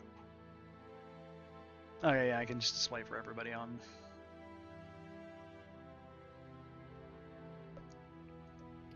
Ain't an online game without technical difficulties. Exactly. So you said that there was a initiative order? Yeah, I'm gonna. Yeah, it's based on dexterity. All right, I have 3d10, 3d6 dexterity. What you guys got? 3d6. 36. Did you say 2 or 3? 3. You're still quiet, David. He says 2. And what do you have? 2. All right. So I'm gonna take everybody who has the.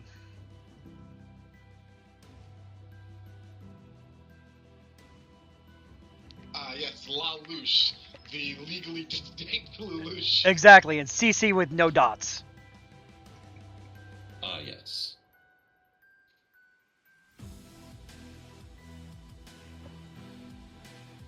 Of course. Back to it.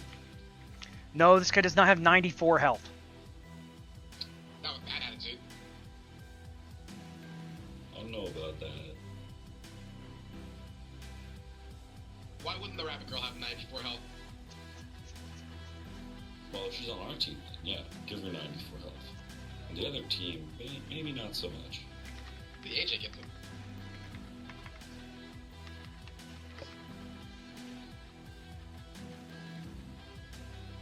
Doing this on purpose.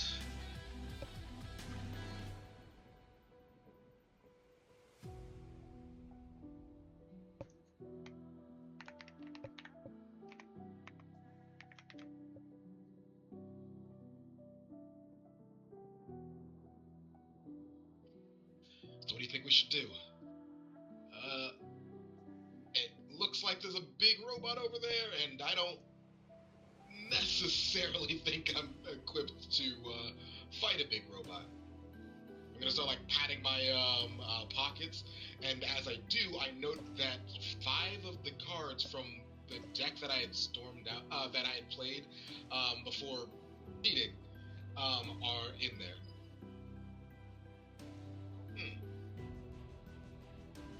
mean, do we have weapons? I could try and distract him.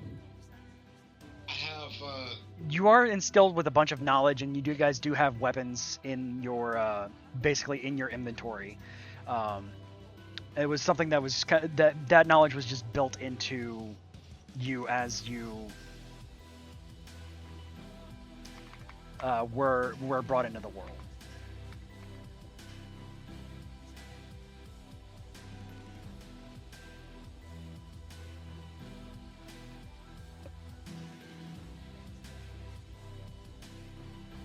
And yeah, the cards that you do have are there as well. Okay. these are certainly a combination of cards. Alright, I think I have a gun and a knife. Fuck my life. It's a pistol. And it's like one of those like old school like revolvers.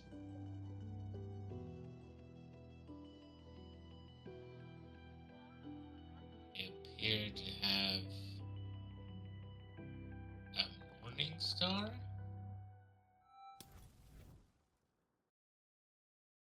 It's a lot of visual effects. 12 for CC. Rager and a gun. Well, pistol. That's helpful.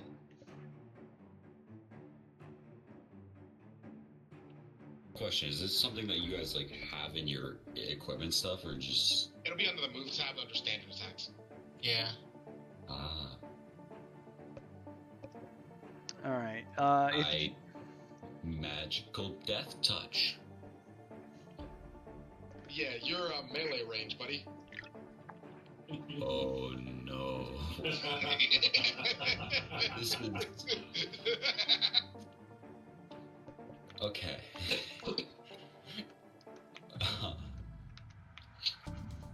You have a magical death touch kit. You wanna high five the Big Mac? I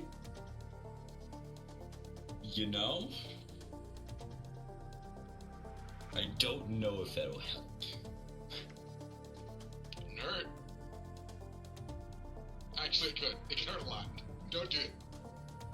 You ever try slapping a big piece of metal with enough force to make it attempt to hurt it? No, probably because it's not my hand. Yeah. Probably would hurt a bit at least. Reset card for all characters being able to take turns going from the highest to lowest dexterity. If you have a D3 dexterity, please go ahead and roll it for me, please, so we can get. So click the two little dice next to the dexterity.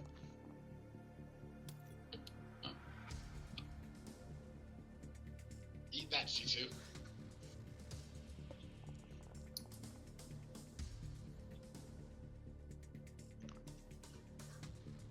Which one did you want? The 3d6? Yes, your dexterity, please. Yeah, 36 in dexterity, then roll it. Oh boy.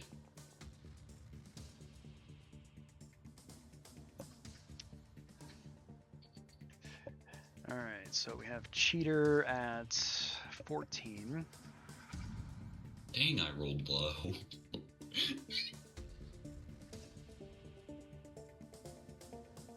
We have. I wish there was an easier way to do this, but I know it's kind of a put together system, so I just appreciate Nexus for doing this. 7 for TO. You still go above the 2s, so I'm gonna have to like put. I'm gonna put like 3s in front of all these. Sure. And 13 for Jara. 314 initiative. This guy moves quick. I got to negative 18 initiative last night, Nexus. Because he was playing Exalted, and he was already low in initiative, and the enemy swings at everyone every time it hits. Alright, if you have a 2d6 dexterity, go ahead and roll that for me, please.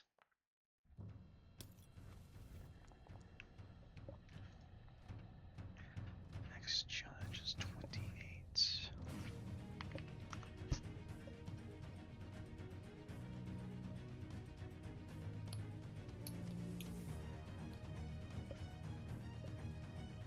Hardcore is 6.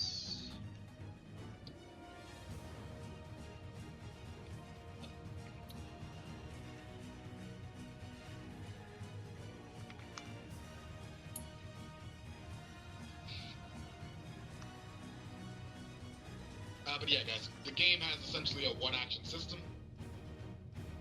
With, you know, free, with essentially free range band move, once per turn. Probably won't matter, though. Yeah.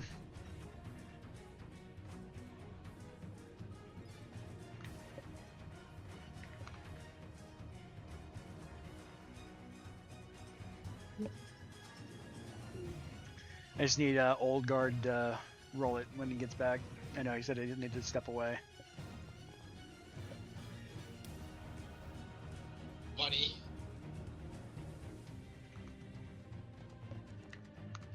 Old Guard was what, David? 206. Yeah. Yeah, I just got that. No worries. I just got back. Yeah. I literally got back as it was like, we're just waiting on me to roll. Convenient.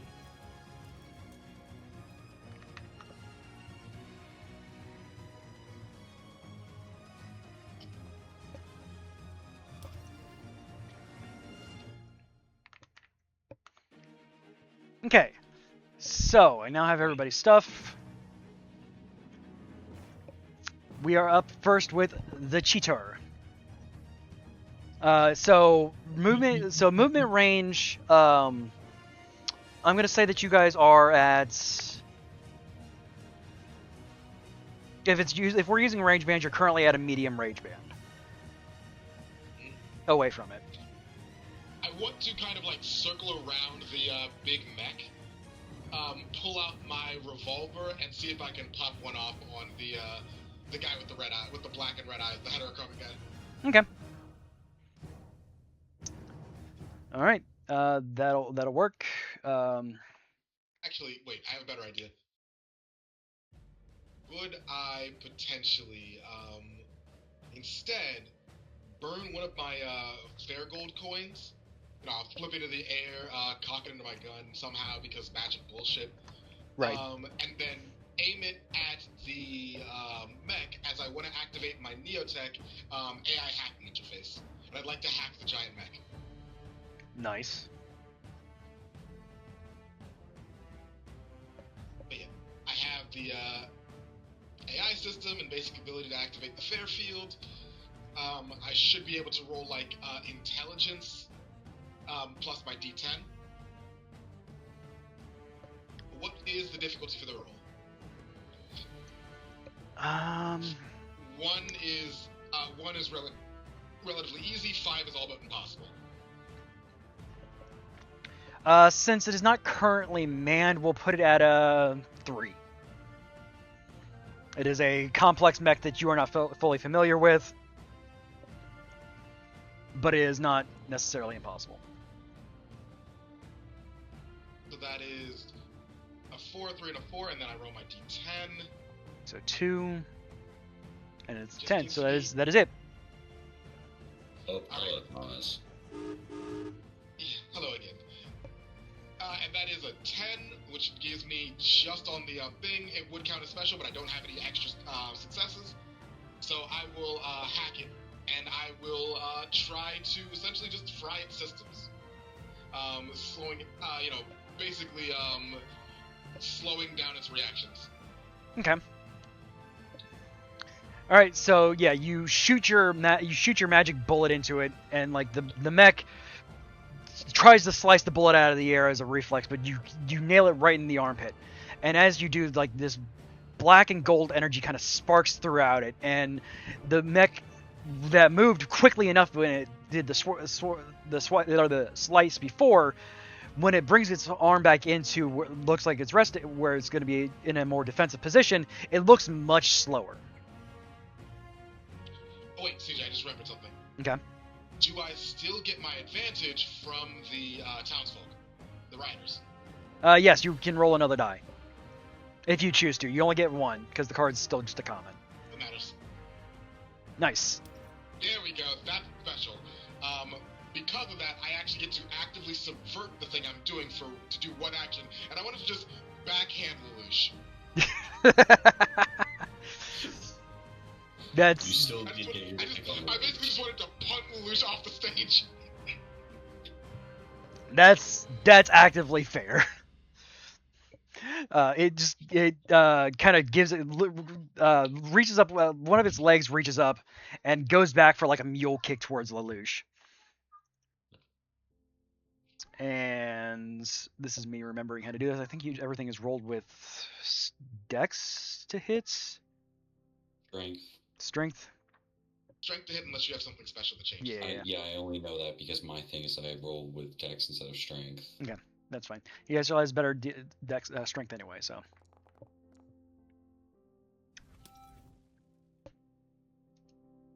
So that is two against successes. And his defense is, I think, just 1? No, 0 Either 1 defense. or 0. 0 defense. So So it does 2 damage then? yep. Presumably his guard if he has any? He has 2 guards, so it's gonna do 2 damage, bringing him to 0 guard. Does that outright kill him, or No, guard one is more? essentially just a blade of armor. Ah, And then once guard is down, it's down into the next fight. And ah, anything else goes to health. okay. Since he had exactly 2. Yeah, because it's based on dexterity, so. Alright, so yeah, he kicks him, and Lelouch goes flying back like 15 feet, and hits, like, he gets... He hits like a electronic, a force field kind of thing, and kind of slumps to the ground, and just, with his face completely mashed into almost mashed potatoes, kind of stands up and pulls on a hood to hide his face. Pulls his hood down to hide his face. Absolutely not at all the 0 helmet. Works every time on mechs. Alright, that's my turn. Alright, that, like, fought mechs. I told you I played against the mech deck. That deck wasn't even that good. Yeah, that's what I said. The mech set wasn't that good, but mechs were cool.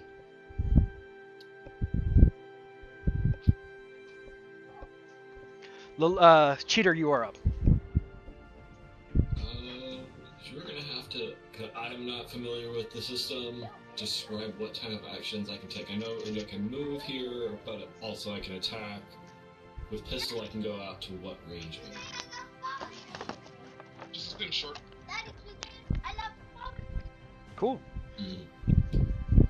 Yeah, pistol is short. You're at a medium range, so you'd have to move forward a range band in order to do either melee or short range stuff.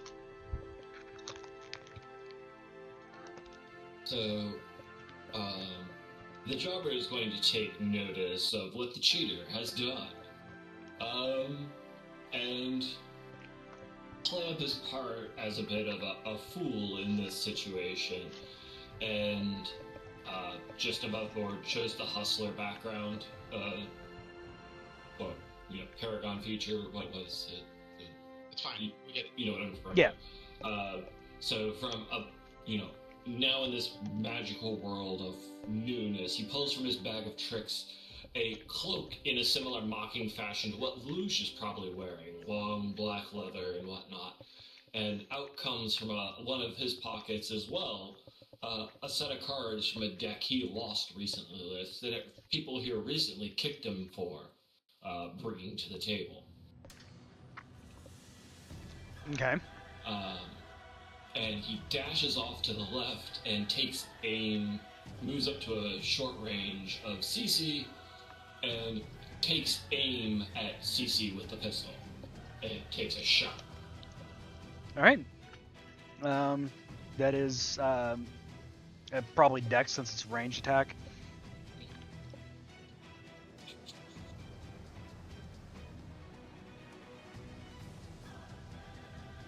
That is 2 successes, so that is... why does she have a defense? I don't know, my target is what I would normally target. Is it why does or why doesn't she? Why does?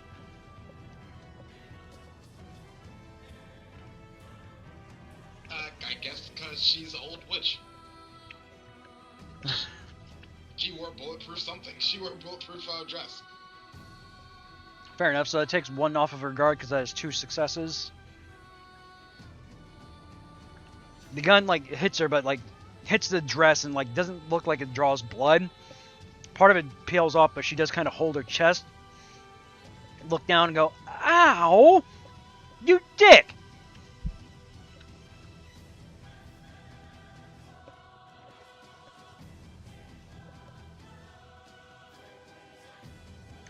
Is that it for you? I don't know what else other actions I can take other than move and I thought I turned off that stupid auto move, auto rotate characters. During your turn, you can move and make an action. That's it. yeah. I don't have any bonus features to what I can do. No. No, turn off auto token rotation. It's dumb and I hate it.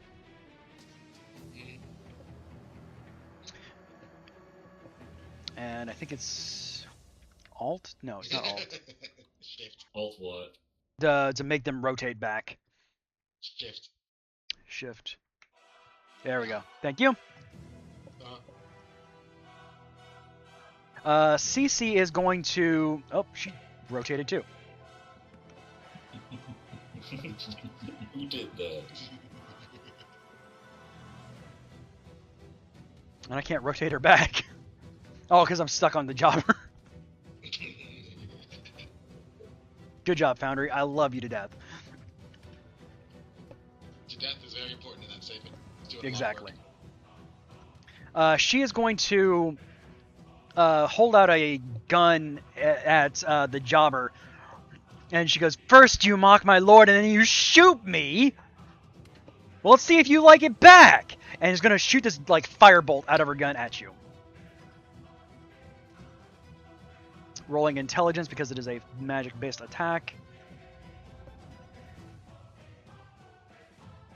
And it's 1 success.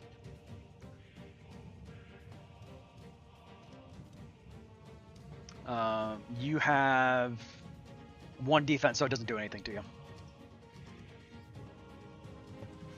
So the firebolt hits you in the chest and just kind of dissipates as it hits your magical armor that you just put on. I looked down. Seems they made the right choice.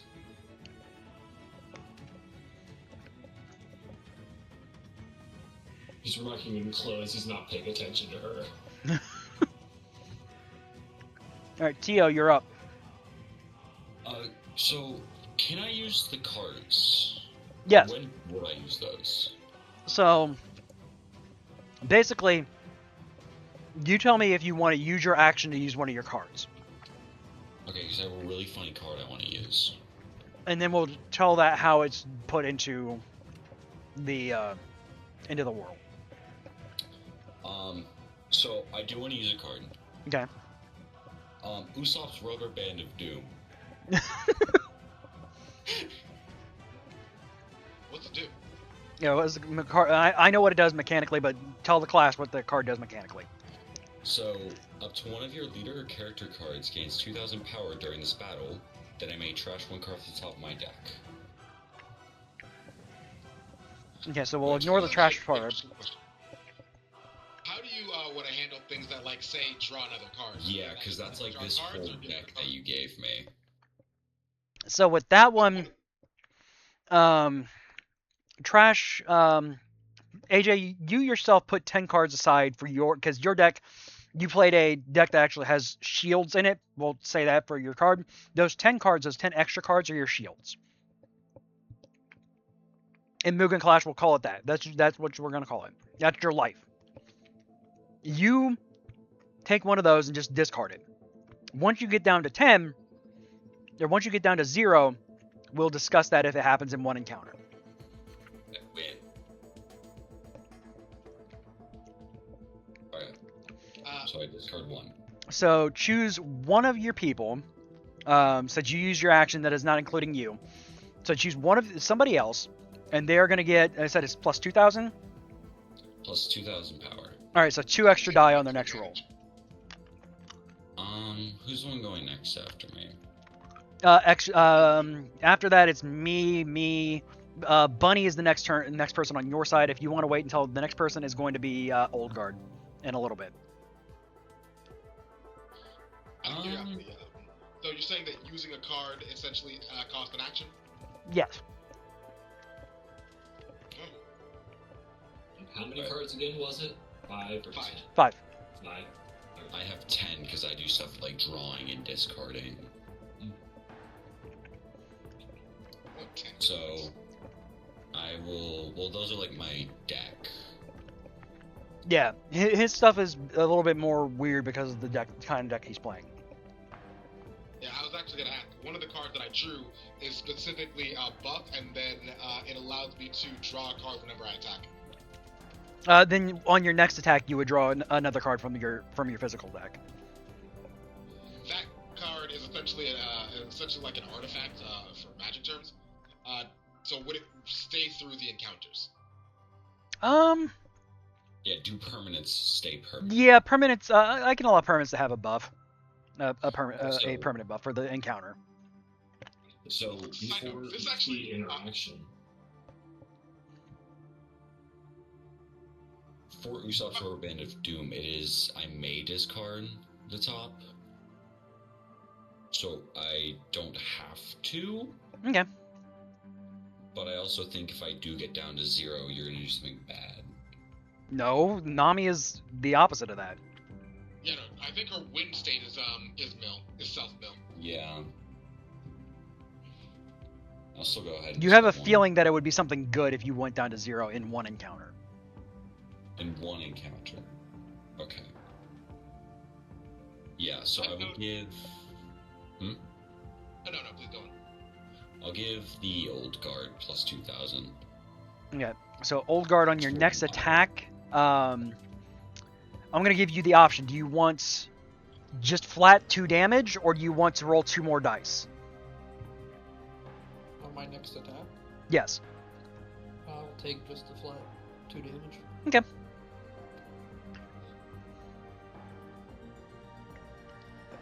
Fair enough. Other than I am done. Okay. Putting us to my turn with the ex-judge. He's going to flip. He's going to. I'm going to raise my hand up to the sky, and a card is going to appear above it and goes, "Oh, I guess I drew a land."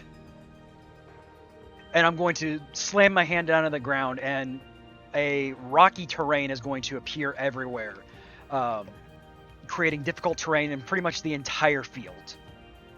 As we go from a regular plains to a very mountainous region. The totally not Gawain is flying above it.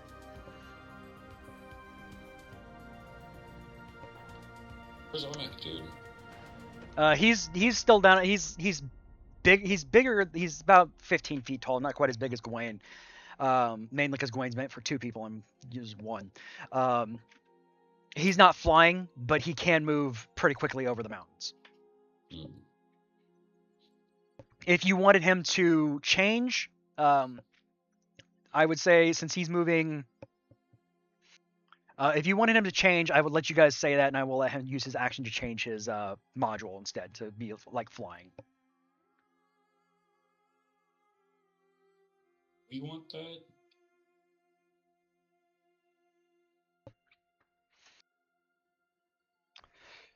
All right, and that is going to be it for my turn. My action was just draw a card and play a card. I'm going to just kind of sit back behind a mountain and hope that nobody sees me. All right, now it's Gawain's turn. With the slowdown, I'm going to say that he has a action or a move and not both. He's just going to kind of fly directly up in the air to get an eye on all of you.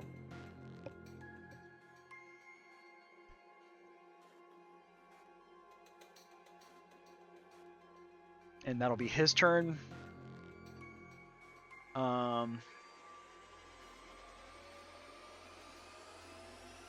Is that permanent that sticks with that, or What's wrong? no? It's just your nanotech or your neotech thing.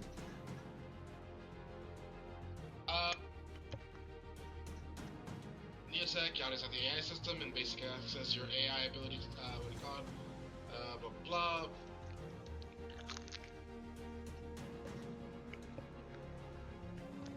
I didn't need to spend the gold for this, I'm just dumb.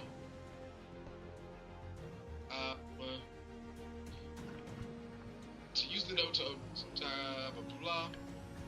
To overcome an immediate problem, which was him being too fast and too big. So it would have just been, basically, it's already over. Okay. So I can't do both move and attack. You can't move and attack, yes. Alright. You're gonna start flying through the mountains, weaving and dodging between them. It appears pretty close to the, kind of hovering over the jobber, almost ignoring him. Pointing at the, and holding up one of his, other weapons is a plasma rifle, and shoots at the, Gundam itself. This is still not intelligent enough to really focus on you guys as threats. It's going to just focus on biggest thing. and has only one hit, and I believe it has a defense. Yes, it has a defense, so it doesn't do anything. It just kind of pings off of it. Can you change the phone? What's that? Next song? Oh, next song? They got all sad and mopey. Oh, yeah. Why is this on a battle playlist? Maybe it turns up in like 20 minutes. Spoiler alert, it doesn't. Yep. Is there a quick way to do it? Also, probably because the quick way to do it, I think, is just to click the next song on the list.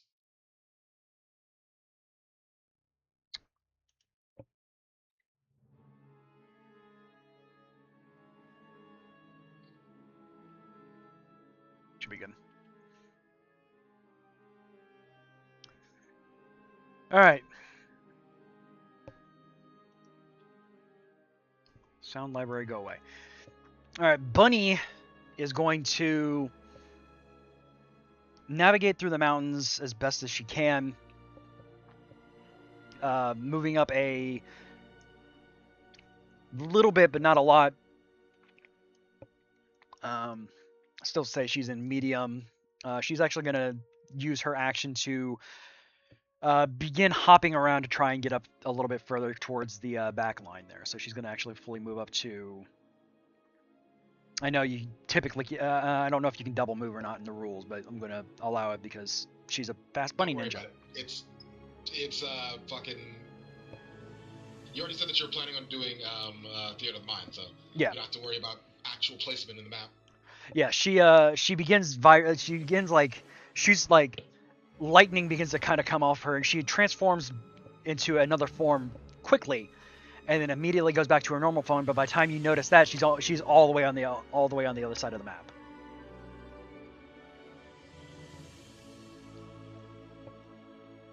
Lelouch, legally distinct Lelouch is going to... Oh, he doesn't have anything, does he? Why did I make her the... Oh, I got them mixed up. Oops. Oh, well. Too late now. I meant to make Lelouch the veteran and Cece the rookie, but I got them mixed up. That does explain why she has defense. Yeah. And why he just ate shit. I think anyone would eat shit if a fucking mech punched him. Valid. He's just gonna see Bunny Girl run up to her and pull out a sword and just kind of go to town on her.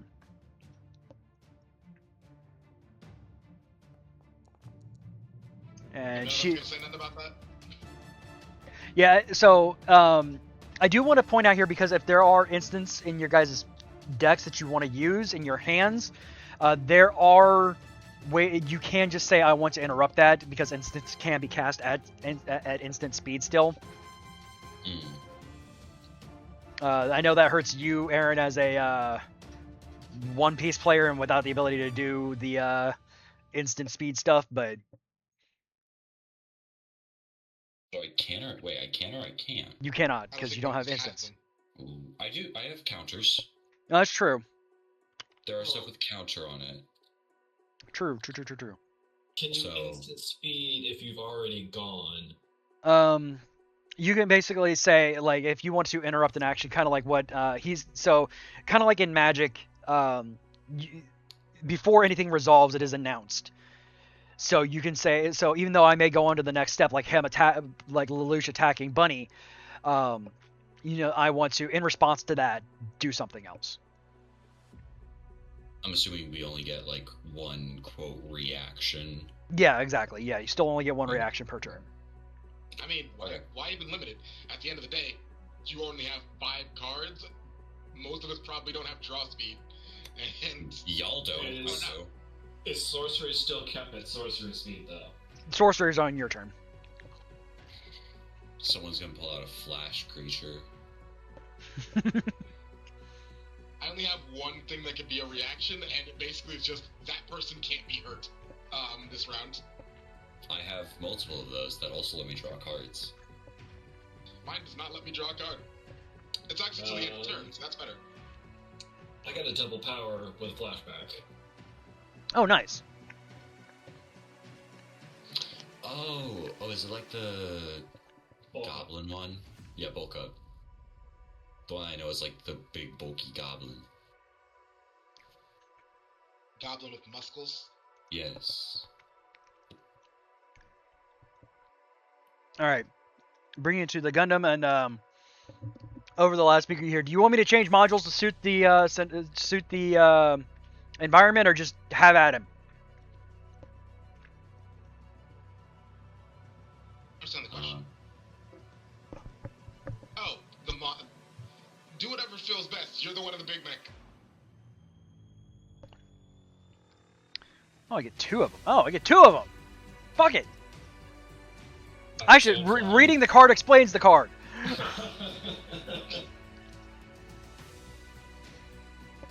So You he's say that to yourself a lot, don't you? yes. So he's flying and has haste. So he's gonna just freaking go over to the Gawain and just ram a sword into his gut.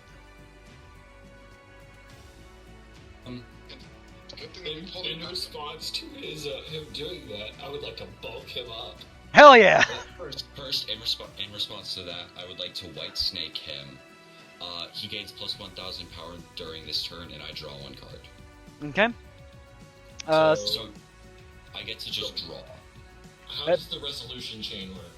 So that Assuming is you just go stack order, yeah. Yeah. yeah. So bulk up I came still up do draw, first, yes. but yeah, both of them are gonna resolve because I don't have counter spells in my deck. Because I didn't want to be that big of a dick. And drawing a card for me just works as normal. I just draw and Yeah, it just gets draw me one of your fine. 10 and then yeah. Okay. So he's bulked up and has 1,000. So he's gonna doubles his attack power and gives him 1,000 more. Plus 1 would activate first, then double. Yeah. Well, we'll let it because you guys can discuss upon yourselves which way you wanted that to happen because Yeah. you guys are on the same 1,000 team. would And go off first, then you double it. okay, so Yeah. he's gonna deal it. He has a 46 on his strength, which is what he's attacking with, and then that will mean that he will deal 1 extra damage on top of that, and then double that extra damage on top of that if the attack goes through. So that's a bit of damage. Sweet, 3 hits. Let me see the card. Does it have any special abilities? Resist units. Oh, it's a blocker. Okay, cool. So I can just do that then. Oh, okay. And a secondary ability that we will that's Mystery Master Tool that will help us later. Oh no. So that is 3 hits. He has 1 defense, so that is 2 hits, 3 hits, 6 hits. Boy. So annihilating his 2 guard, leaving 4 Are any more. of those, out of curiosity, are any of those 6s after you subtract the 2 successes? Oh, that's right. That this It only matters if you have special. he does not have special. Right? Then you're good.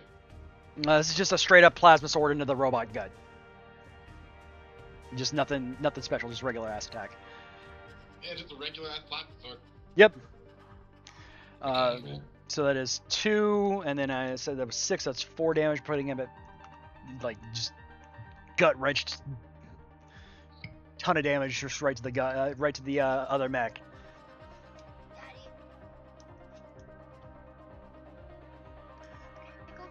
Of course you can go potty, buddy. You don't need to ask me to go potty. Old guard, you are up. Remember, he has plus 2,000. Yeah, you have plus 2 damage.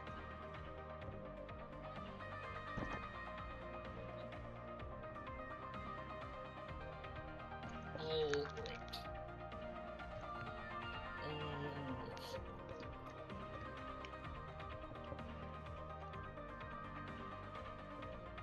I will target the Big Mac. Okay.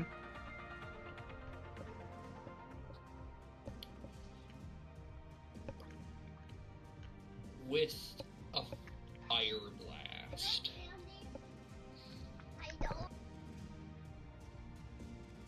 Fire blast. Yep.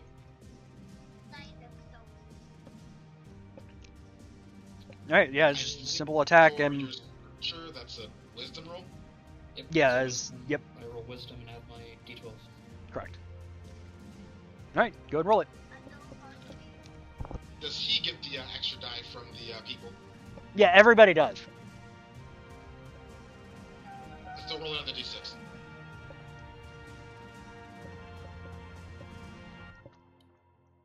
I don't accrue any god debt. All right, that is Nice. 4 hits. And you have special. So, That's 6 hits total. No, because he gets 2 on damage, not 2 on hit. And you have specials. So the special for Fire Blast, if I remember correctly, is either sticky fire or spread fire or both. We're gonna go sticky fire.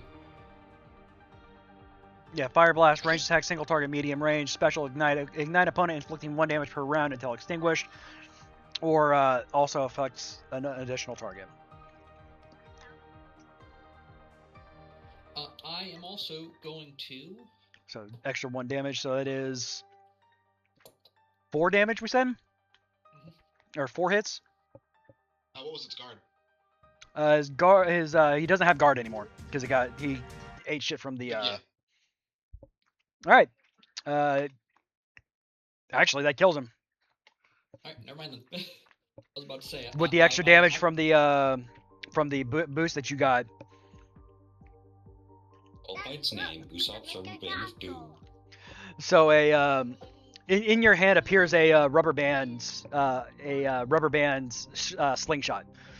You channel some of your magic into it and shoot this like tiny little fireball that gets bigger and bigger and bigger and bigger, swinging right past your guys' mech and slams into the chest of the other mech and completely annihilating it.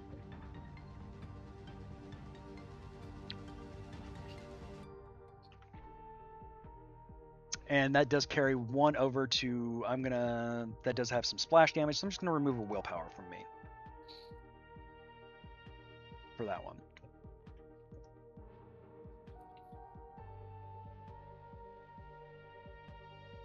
All right, hardcore, you are up.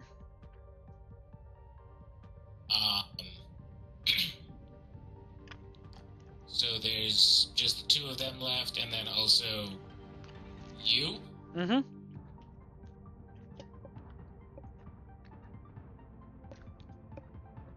Okay. Hey. I'm gonna take a step away real quick. Yeah. I'm gonna shout to you. Hey, so what's the deal? Just like a clash, you defeat my force of will, and you win. I defeat yours, and well, I win. You realize this doesn't make any sense, right? Just like from gameplay perspective, right? Like, you know, the preparation time, and then like, you know, nothing about this makes a lot of sense.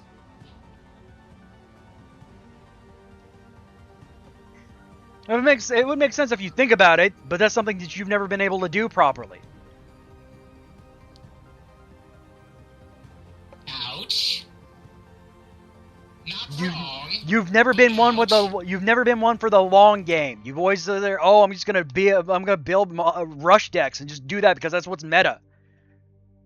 Listen, if it's a zero-sum game and you're dead, that means I am having 100% of the fun. If the game is fun and it's zero-sum, I kill you, that means I have all the fun.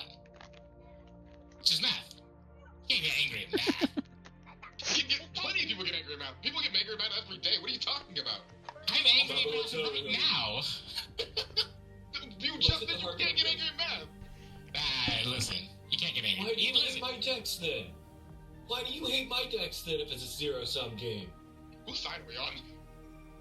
I mean, I don't hate your decks. You're just losing. It's fine.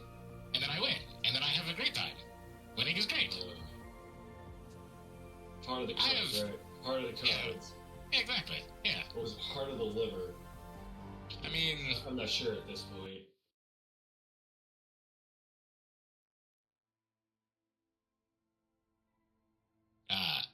But it does look like we have a little bit of the numerical superiority here.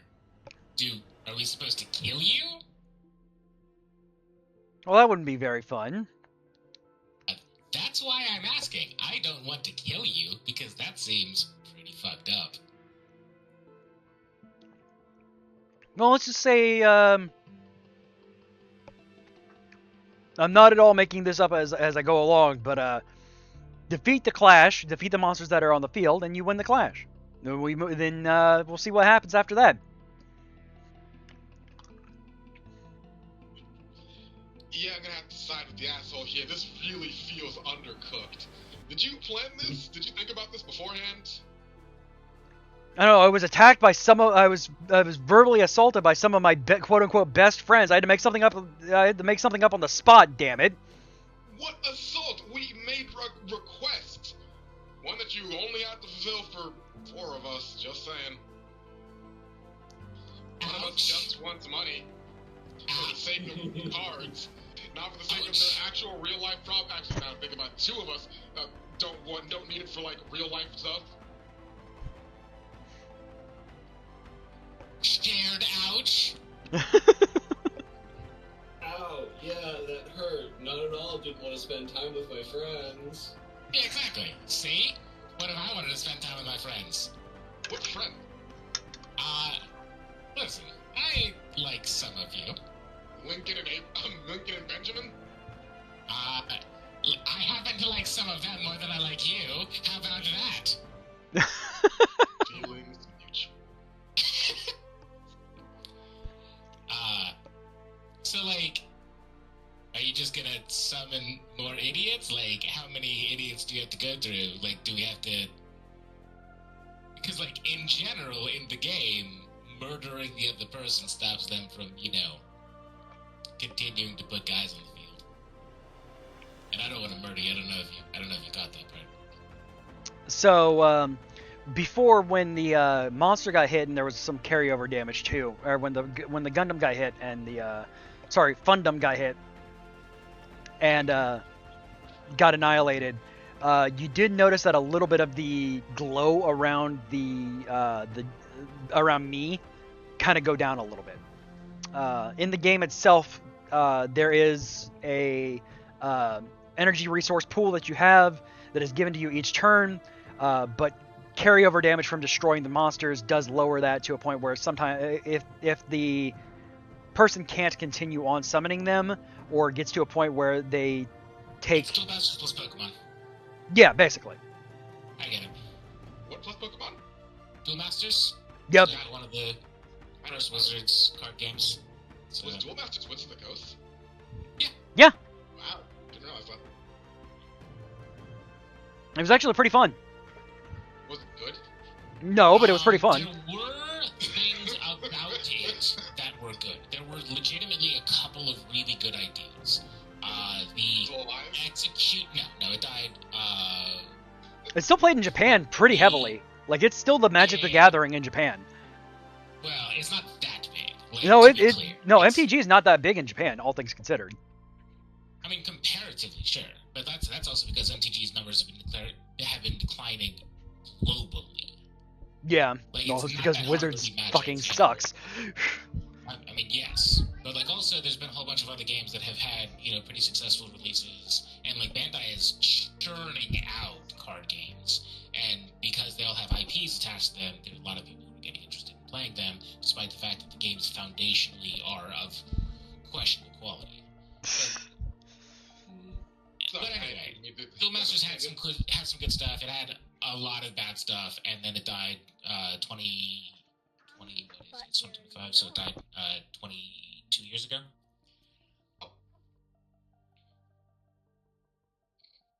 That's a while ago. I mean, there's still 4 games years that high. died in 1997 that are still played, and Jihad is still played, even though that game died in 1990s. Man, that is an 1995. unfortunate name. Well, yes. Like, listen, Richard Garfield does not have a great history of naming things well.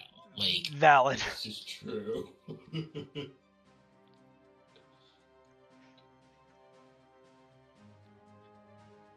So, continue with the turn. Yep, it's still your turn. Basically, the rules of the game is destroy the monsters before they can, and instead of attacking, you can't attack their life points directly though, if they don't have any kind of blockers or anything like that. okay, I guess I'll move towards one of them. I don't think I can make it in one round. You cannot. You have to double move to get up to them. Sure, I'll double move to get up to one of them. That seems fine. Which one? We'll go with CC. Okay. So you kind of slog your way through these mountains. It's a pain in the ass, but you eventually do kind of look over one of the smaller hills, and there's the green-haired witch lady with a gun, kind of looking up at you, and you kind of slide down the hill and get up into her face. And that is your actions. So that puts us up to round 2. And the cheater.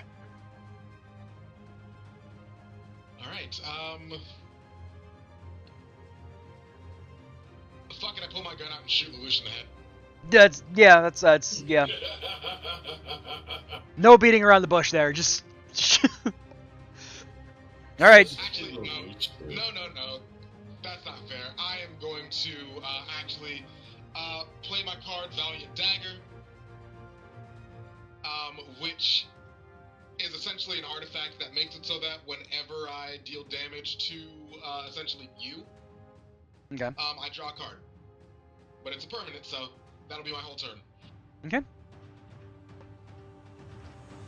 All right, Jobber, you're up. Okay, I want to play a card, but I've got a question. What happens when you summon a creature? I will create another creature on the battlefield for it, depending on like strength and everything like that. Okay. What if I create a small child who has 0 power? Then it takes 9 months to cook. Exactly.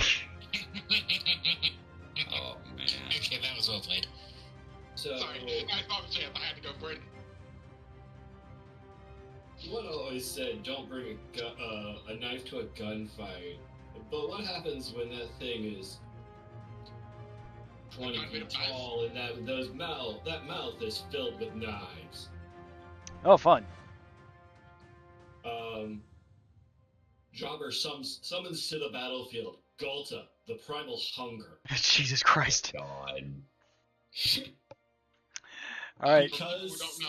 Because there's like no mana cost that we're worrying about, we're gonna not worry about the top mana field text, but he is trample. 12/12. She's a predator's appetite, a hunter's ferocity, the primordial progenitor of claws and fangs. So trample in this is he can hit 2 targets with his attacks, and we will put him out, and we will token, and we will call him Legally Extinct Gulpa the Hungry. Legally distinct Gulpa the Hungry. Compact. And then we're gonna Sounds roll like a his fucking work name. dexterity. She's 2 hit 10, so it's 2-5, that's definitely a hit on most something. oh, he doesn't have haste, so there's that at least. Mm-hmm. So he I will did roll. like that all of the basic magic effects are just like, yeah, that's what they do in this game. Okay. He is now on the sheets to go after the tournament organizer. Deadly summoning sickness. Yep, exactly.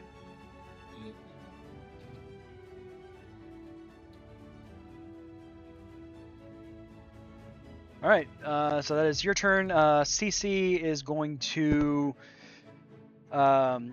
see the hardcore in front of her face and is going to. I really wish I would have thought about putting spells on these guys, but Nothing stopping you. other than trying to make shit up as I go along, and it's not a. I don't know, like, mechanically stuff here. Oh, sorry. When I said that, I meant that there's a spell book. Just take a risk 5 to 9 spell. There is? Items. Hmm?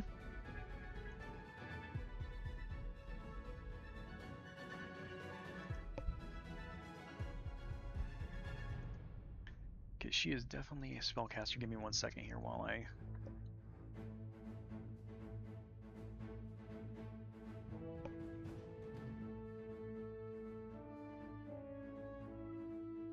Yeah, even we can see risk 5 to 9 and 10 to 15, so.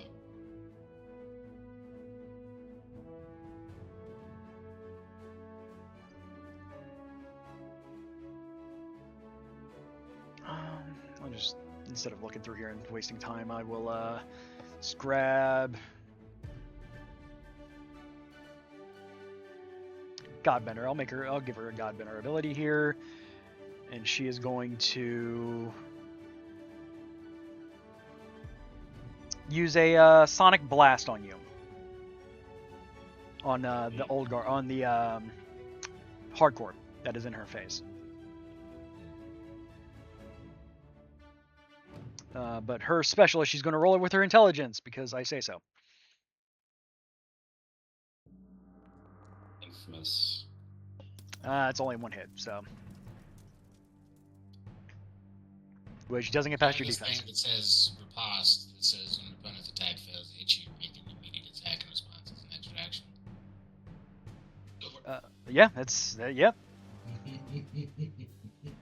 She fucked up. Poor CC. She Yep. fucked around and found out. Yeah. So go ahead and roll your melee, and roll 1 more d6 because you got the boost from the guards. Okay. I'll just this then. So you rolled Constitution, but that's fine. It's the same on your street as Strength. Oh. I So see. there's 2 I hits. see. Which does get past her 1 defense, knocking her guard down 1 more. She's from the there's a once the screeching from her stops, you get your what are you using for a weapon? I forget. It appears to be an arcane morningstar. So you get your Morning Star up underneath her jaw and kind of knock her up into the air a little bit. She just kind of comes down bleeding a bit, but not out of the game yet.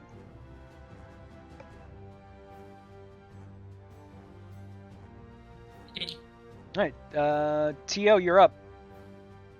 Okay. I like it back here. I'm safe back here. I'm gonna use my action to play another card. Okay. Gonna play Kaya. She has an on-play ability where I draw 2 cards and trash 2 cards from my hand. Okay, we'll just say as you summon a little like helper. Basic human. Yeah, She's just a basic human. She appears and then disappears. We'll just call it a instant kind of thing. I need her here. Oh, okay, that's fine. I can make one. I have a card for her. I have a thing for her. No big deal. She doesn't. She's not gonna attack or anything. But yeah, so I draw 2, then discard 2. Listen, she's there to be a meat shield. No, she's here to come back to my hand so I can play her again to draw more cards. 1, 2 cards discarded. Okay.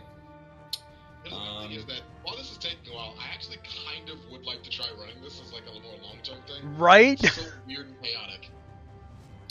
Other than that, I am done. Or I'll move forward a bit actually first. Okay. As far as I can. Yeah, it's one range band, so you're up. You go from medium to short range. Okay. Now Gulpa the Hungy.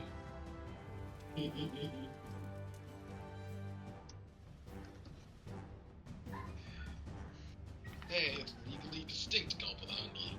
Exactly. All right, so you're gonna move forward up like there, next to the Jobber and them. It's actually Gulp of the Munchies. So since you summoned her, do you want Kaya's up next? Do you want her to do anything? She'll cheer them on. Gulp, so she no longer has summoning success, right? Correct. Yeah. If you cast the creature with haste, I was just gonna let him go on after your initiative. So how far away is the ex-judge?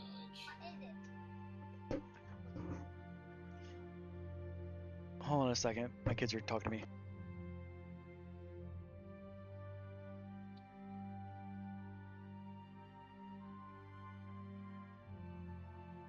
If not, I know exactly where I'm moving and what I'm doing, but it's if you'll allow me to describe that type of attack, because you know, but if I think he said that he was stepping away. Yeah, sorry, my kids were talking to me about something mundane. Okay. Gulpa is up. Alright, Gulpa. To not injure our friend in a meaningful way, other than his pride and his creatures, we're going to move Gulpa to the center square over the orc's mouth. And then we're going to attack, because you said trample hits 2 creatures. Correct. In a sense, we're going to chomp down on CC, and we're going to whip around with our tail to Lelouch. Sweet. I like this idea. In response to that, I will do Gum Gum Giant Gavel. I may trash 1 card from my hand up to 1. Is Galta leader? Are we like pointing leaders and creatures for being different? I would say that he is not a leader, though. You guys are the leaders. Okay, so I will still do something else. So I will then instead do Snake Dance. It gains plus 4,000 power. Then I return 1 character to my hand, which I will return Kaya. Okay. Back to my hand. In response to that, I will flashback Bulk Up and cast it on Gulpa the Hungry, because she after hungry. The Snake Dance. Yes, after the Snake Dance. Okay. God, one piece of Magic the Gathering together is just absolute madness. And now that it's in exile. I like to think that Gulpa did the Snake Dance. Yeah, he kind of did a little wiggle as he slithers over, like. Yeah, and then just got really strong from it. Yeah, he just gets massive. All right, go ahead and roll Gulpa. What do I roll her with? Strength. My strength. All right. I don't think. So I'll roll it. Because I have control over him. I forgot that you don't have access to them, because then it would be a pain in the ass to give you access to them. Fair. Of course, I hit all the hits on when I'm hitting things for you guys and not for me. DM dice. So yeah, That is the definition. Hungry. yeah, he hung. He annihilates the shit out of both of them. Both of them only had 1 hit point and 0 guard left. So Bit of overkill. ain't no kill like overkill. And after the swing of like this giant thing kind of rushing up and bounding around the mountains, knocks me for a loop as well for this giant creature. Also, you said all excess damage goes to his will points. Correct. Yeah. So that's a lot of excess damage. Yeah, that is because that is it's an additional. So they hit all 3 times and it hits both creatures at once. So they both have. She has 1 defense, so that's 1. That's okay. So that is 10 damage to Cece and 12 to Lelouch because they're legally distinct and totally different. So yeah, that completely like. You do this and like you blink a couple times, and I just kind of sit and and we're back in the real world.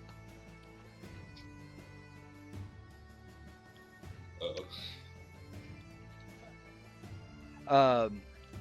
And I'm kind of just standing over. I'm sitting slumped over on the floor, crying over this sealed box of cards. I go. I didn't mean. I'm so glad I didn't hurt you guys. I didn't mean to. It just got in my head. I'm sorry. I didn't. You don't need another marker. Go. Maybe I Was do. that us? No. Those Yes. the Sure, kids. because Yes. But now I want to I want a mark. marker. Fine. I'll give you all markers. Yes. They're pretty ones too. Money. They have problems. That's what we're trying to solve. I know, and it's just. My wife's leaving me, and like I'm sorry. I just got in my own head too. I'm so sorry. Here, just take the box. Just. I know. Embe you can get a good amount of money on Embe. They sell for about 20,000 a piece for this box. I wouldn't crack it open though, because especially you, Sam, as he looks at the jobber, you have the worst fucking luck pulling anything. So just sell the box. Don't try and crack it open. I wasn't going to open it. I played everyone here for the fool. I'm only concerned about what they're trying to take care of, and you're breaking apart, and you need your friends. And at that point, I'm just going to kind of break down and start sobbing uncontrollably on the floor. You realize that if you have this ability, right, you'd make an unbelievable amount of money selling this, right? Like, yeah, but like verifiably real. absurd. We need to refine the technique. absolutely going to steal these fucking dice. I would prefer you didn't. Yeah. I'm not saying that we would. I'm saying that someone would. Well, that's true. I agree with that. Like, there are definitely various unscrupulous people out there. And I only have like one of each of them, so like I can't. I probably could, but that would mean talking to the witch doctor again, and that went sideways last time. I'm fairly sure that's the reason why she's leaving me. Not the witch doctor, my wife. Hold on. Wait, You got where's the a witch doctor? witch doctor? Yeah, I went to the witch doctor and he told me what to do. There's a witch doctor in our town? Yeah. Ooh. What do you mean, yeah? You guys didn't know. They're not like they hide it. It's right next to the tarot place. It says smoke shop, but all you gotta do is go in there and say ooh ee ooh ah ting tang walla walla bing bang, and then poof, you're in the witch doctor's house. Is that a thing that you just do casually every time you go to do business? You just know this? it's on Schmoogle. You have a visitor? I knew this was happening. I knew to bring these cards. I'm just saying. I gotta be the one to say it. We need to use the group chat, guys. Even a little bit. I feel like there's some important information that could have been really useful to the whole lot of us. Alright, also, when did you get these dice? Like, The- we went there like last Tuesday. You knew? Yeah, I went with him. Why didn't you go with him? Why didn't you tell anyone? I thought y'all knew. Nobody uses the group chat. Nobody knows. I haven't spoken to any of you in like half a decade! Which is a resolvable mechanism via group chat. That's because we've all switched over to TeamSpeak, and I'm not even gonna try and pretend that that's legally distinct because nobody fucking uses TeamSpeak anymore. Listen, I understand Well, that we're still using as these downloads. guys hit us all. Oh boy, that explains a lot.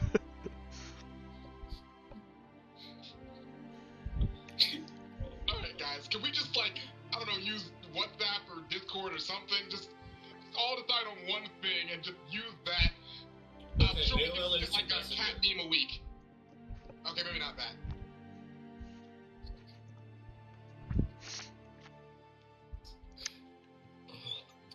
And that's the end of the one shot. At least my one shots.